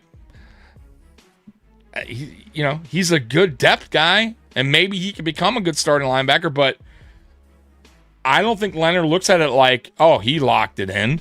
You know what I mean? This isn't a Bernard issue, or Bernard at least has production under his belt. You know what I mean? Bernard's problem is staying healthy. It wasn't really about production. Like, none of us can sit here and say Terrell Bernard, when healthy, is garbage. Terrell Bernard, when healthy, has been productive. Dorian Williams, he's shown flashes, kind of like Maxwell Harrison. But this is now Leonhard's defense. This isn't McDermott's defense. If this is McDermott's defense, Dorian Williams, instant starter going into this season. I promise you. Maxwell Harrison, instant starter, right? I promise you. So, I like the fact that Leonhard's looking at it like, hey, all right, you guys that I inherited, you better, here's your chance. It ain't yours. Go out there and prove it to me and beat out the guys that I drafted that are my picks, my guys that I see that are fit for this defense. And if they do that, then fucking great. If they don't, they're not going to get the job. Plain and simple. It's as simple as that. And me as a Bills fan, I could give two shits. I want the best player out there for my team making plays. I want the best guy that can produce the most. And that's why I keep telling you guys about Palmer. Look, for me, I'll respect Bean more if you cut him, even though we're going to eat some dead cap, than if you keep him because you feel like, fuck it, man, I don't want to lose money on it. Like, I don't want to be, man, it looks bad, I cut him, and Brandon Bean, another guy we cut, we're eating dead cap. I could give a shit. I want the best players out there available that can help this team win games and win a Super Bowl. You get what I'm saying? I don't want a guy out there on the roster just because we're paying him. I want the best guys playing on the field. Period. Yeah. It was released yesterday. Okay. We'll see. I mean, I'll say this. Carmichael might have the advantage. The Bills, if they're interested, could have the best advantage of signing him because of the Carmichael connection. You get what I'm saying? Will it happen? I don't know. I don't know how much they're invested in Kyle Allen. You get what I'm saying? If they're not truly invested in Kyle Allen as QB2, and Hill would come in at a reasonable price, you absolutely make that deal. You absolutely make it that deal, and you put Kyle Allen on the practice squad, and if somebody picks him up, great. Who gives a fuck? I could give two shits. I like to pick up that we got CJ Gardner-Johnson. His energy in the locker room is very needed for this type of defense. Yeah, absolutely, dude. And he's already shown. By the way, I've heard all week in camp, the days that they played, I think 2 or 3 camp days already, that CJ Gardner-Johnson is looking like one of the best players on defense right now. Now, mind you, don't get too caught up in that, right? They're still playing with they still got shorts. They don't have pads on right away, but I know what to expect from CJ Gardner-Johnson. That's the thing. Remember, we were talking about production and what you've done. I know what CJ Gardner-Johnson has done while in the NFL. Like, you know what I mean? So it's not a surprise to me that he's looking good in camp. You know what I mean? He's done that throughout his time in the NFL. The problem is, and the only thing is, why has he been on 5 teams and 7 seasons, 5 teams, 7 seasons, something like that? You got to ask what's going on there. But so far, interviews have been good. Obviously, training camp so far has been nothing but positive. I know he had that little thing in the locker room where he was live streaming, and Joe Brady's like, hey, but he cleared that up and said Brady didn't really necessarily tell him, but he said, hey, you got to respect play. And he got that and he cut it off. So I respect that he didn't act like an asshole and go back on live stream later and was like, oh man, fuck him, I'm gonna do what I want to do. Like, he understood that, and I like that I thought Brady handled it well. Like, I don't think McDermott would have handled that situation better. You get what I'm saying? I think that's where the youth comes in, and understanding the age we're in now, and technology, and these people stream, and how to deal with your players that are all younger. You know what I mean? Like, you gotta have to now at the same time, you can't let them walk all over you. I get that, right? There's a fine line there. You got to be careful with that. But Brady doesn't seem like an idiot, right? So I don't think he's going to let it get to that point where, players are just doing what they want. And we don't have a team built like that, meaning Josh Allen would never let, the locker room just get out of control. You get what I'm saying? You got seasoned vets on this team that just would not let it get to that point where it's like, oh, players are just running the asylum and Joe Brady's just letting everybody do what they like. I don't see that ever happen. Same with Bradley Chubb. Bradley Chubb is a seasoned vet, drafted in the same draft class as Josh Allen, been around 8 seasons in the NFL. He's all about business. You know what I mean? But at the same time, there's nothing wrong with being a player's coach too. You just got to understand where the line is, right? That's all. Like McDaniel let the players run the asylum. That was the problem, right? He tried to be too cool, right? You gotta know where the line is, right? And I think Joe Brady understands that, and I don't think there's a worry. And once again, I don't think players would ever let that ever even come down to that. You get what I'm saying? Nick Chubb seems to be a bigger upgrade over Bosa. Nick Chubb. You mean Bradley Chubb. Bradley Chubb. Oh, and you correct yourself. Yeah, he is. So the problem, look, I hated that signing from the jump. 1 year, $12 million. Once again, like, I hope, I feel like this offseason was a way better offseason in free agency for Brandon Mean, but, free agency wasn't that great for Brandon Beane. He let a lot of dollars go to waste, and that was one of them too. Like Joey Bosa, when I looked at his body of work over the last 4 years, even when healthy, his production was not there. I'm all about production, right? And I understand injuries. You know what I mean? I factor that in. But if you're healthy and your production is still not good, that means you're, something's going on, right? That you're aging maybe quicker, or you're out of your prime, because some players can stay long in their prime, some kind of fade out. And I feel like Joey Bosa ran out of juice, right? And we saw that during the course of the season. Played good for the first half, deteriorated down the second half. It was a waste of $12 million. He did nothing in the playoffs. And I like the guy, by the way. Good dude. Represented well for the city of Buffalo. Like, I had no problem with Joey Bosa. But it was a bad signing, right? $12 million that could have went somewhere else. You know what I mean? So, Bradley Chubb, on the other hand, he's dealt with injuries. However, when he's returned, his production is still there. That tells me a lot. That means he still has a lot of juice left in the tank. He's not done yet. He's still in his prime. His window's still open. So for me, if he can get a healthy Bradley Chubb, he's going to get 10-plus sacks or around there, right, for the Buffalo Bills. And that's cool. That's what we want.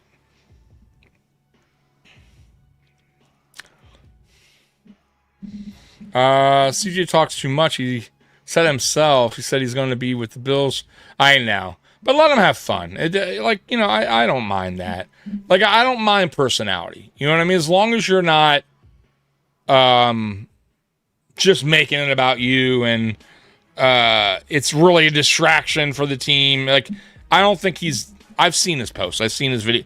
There's nothing that I'm seeing where I'm like, oh, man, shouldn't be doing that. Shouldn't be saying that. You probably shouldn't be out, on a yacht fucking with pink baggies, handing them out. You know what I mean? Oh, man. Bill should have already released Palmer to free up $6 million. Well, no, they could if they release him, it's only 2.6. But then we'd eat dead cap next year. But I don't care. For me, if he's not going to be available, because it seems like he's still dealing with injuries, and I don't even think unless I hope I eat crow, and I hope he has this bounce back season and his production is there, and fine. Like, I have no problem eating crow with that, but I just don't see it. Yeah, Harmon fumbled on the punt return. He had a great kick return and then fucking fumbled in that game. All right. So we're going to do this, and I'm going to get out of here. I had a whole bunch of stuff to talk to you guys about, but yeah. It's getting late. So we are 3 hours in. So let's get to this, all right? I thought this was fun. ChatGPT. Buffalo Bills complete pathway to winning a Super Bowl. Okay, here we go. Let's see here. And I have Pro. I don't even know. I have Plus, actually. They want me to get Pro. All right, Joe Brady must establish a championship identity. Joe Brady's now the head coach with Pete Carmichael coordinating the offense and Jim Leonhard running the defense. That gives Buffalo new leadership on all three levels of the operation. But Brady's biggest responsibility is no longer designing plays. It's managing the entire game. Fourth down decisions, clock management, timeout usage, challenges, end of half situations. When to stay aggressive, when to protect the lead. Buffalo cannot lose another playoff game because of confusion. 13 seconds. Conservation on poor situation, conservatism on poor situation of football. Championship requirement. Brady must make Buffalo calmer, smarter, and more aggressive in critical moments, not merely different from the previous coaching staff. Josh Allen must play controlled, aggressive football. Says a Super Bowl version of Allen looks like this. Taking the easy completion when defenses give it to him, I agree.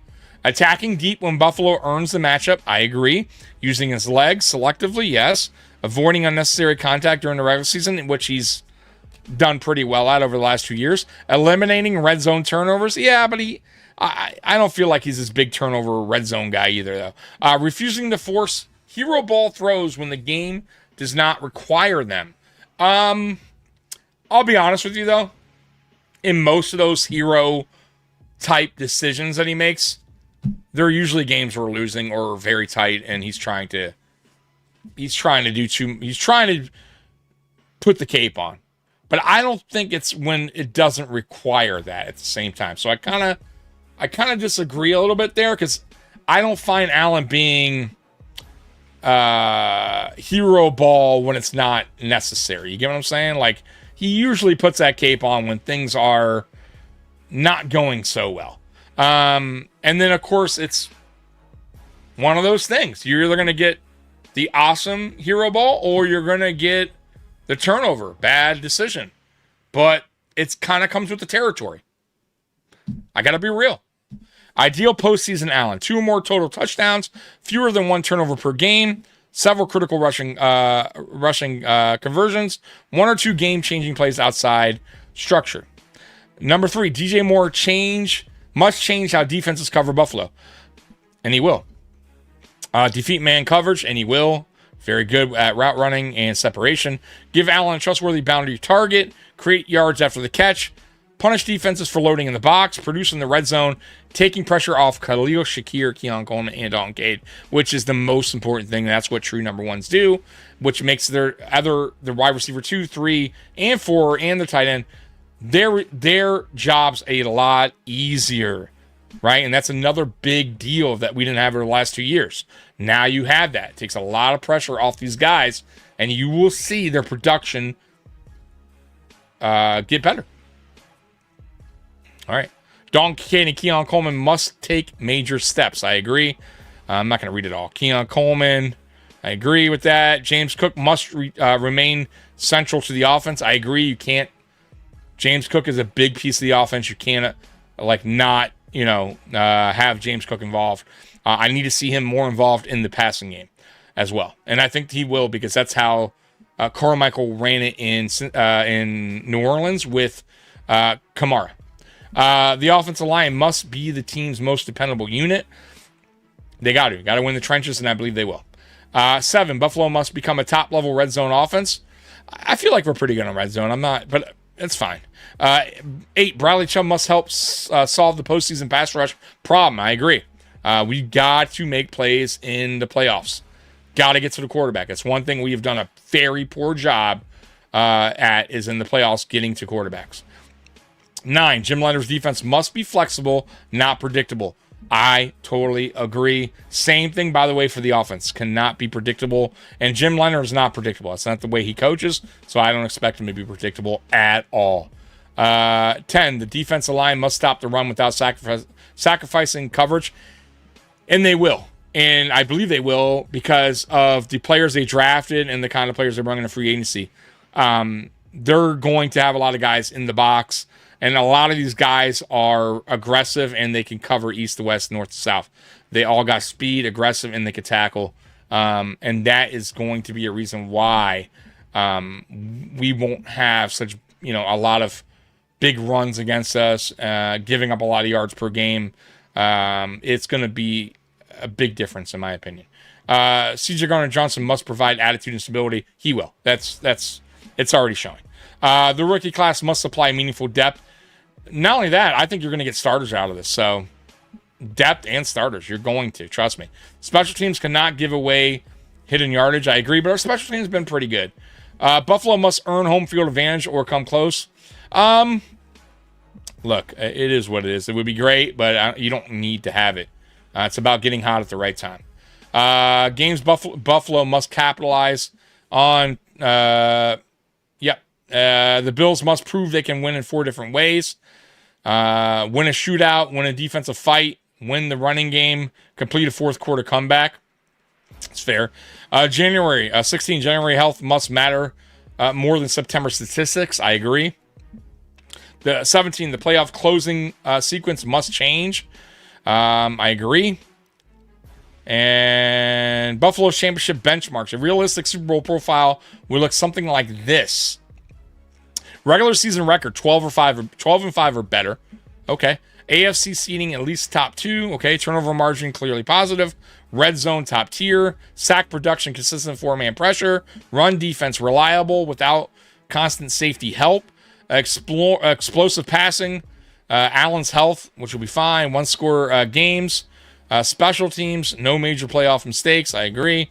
The most likely playoff path, wild card division round, division or championship game. Let's see. It says it will be won if Joe Brady provides leadership. Jim Leonhard builds a playoff caliber defense. The supporting cast reduces the burden on Josh Allen, and the Bills finally execute perfectly when the entire season comes down to 5 or 6 critical plays. This is the pathway earn a top seed, stay healthy, develop the young talent, pressure quarterbacks, protect Allen, and finish the game when the Lombardi Trophy is within reach. That's it. And yeah, that's a great pathway. And I agree with pretty much all of it. And that's how you get it done. And I believe we will. So that's it, man. I am done for the night. 3 hours in. I hope you guys enjoyed the show. I know we ran a little bit late. I know we went down some rabbit holes. This is what we do here on this channel, man. We have fun, kick it. You guys steer the ship.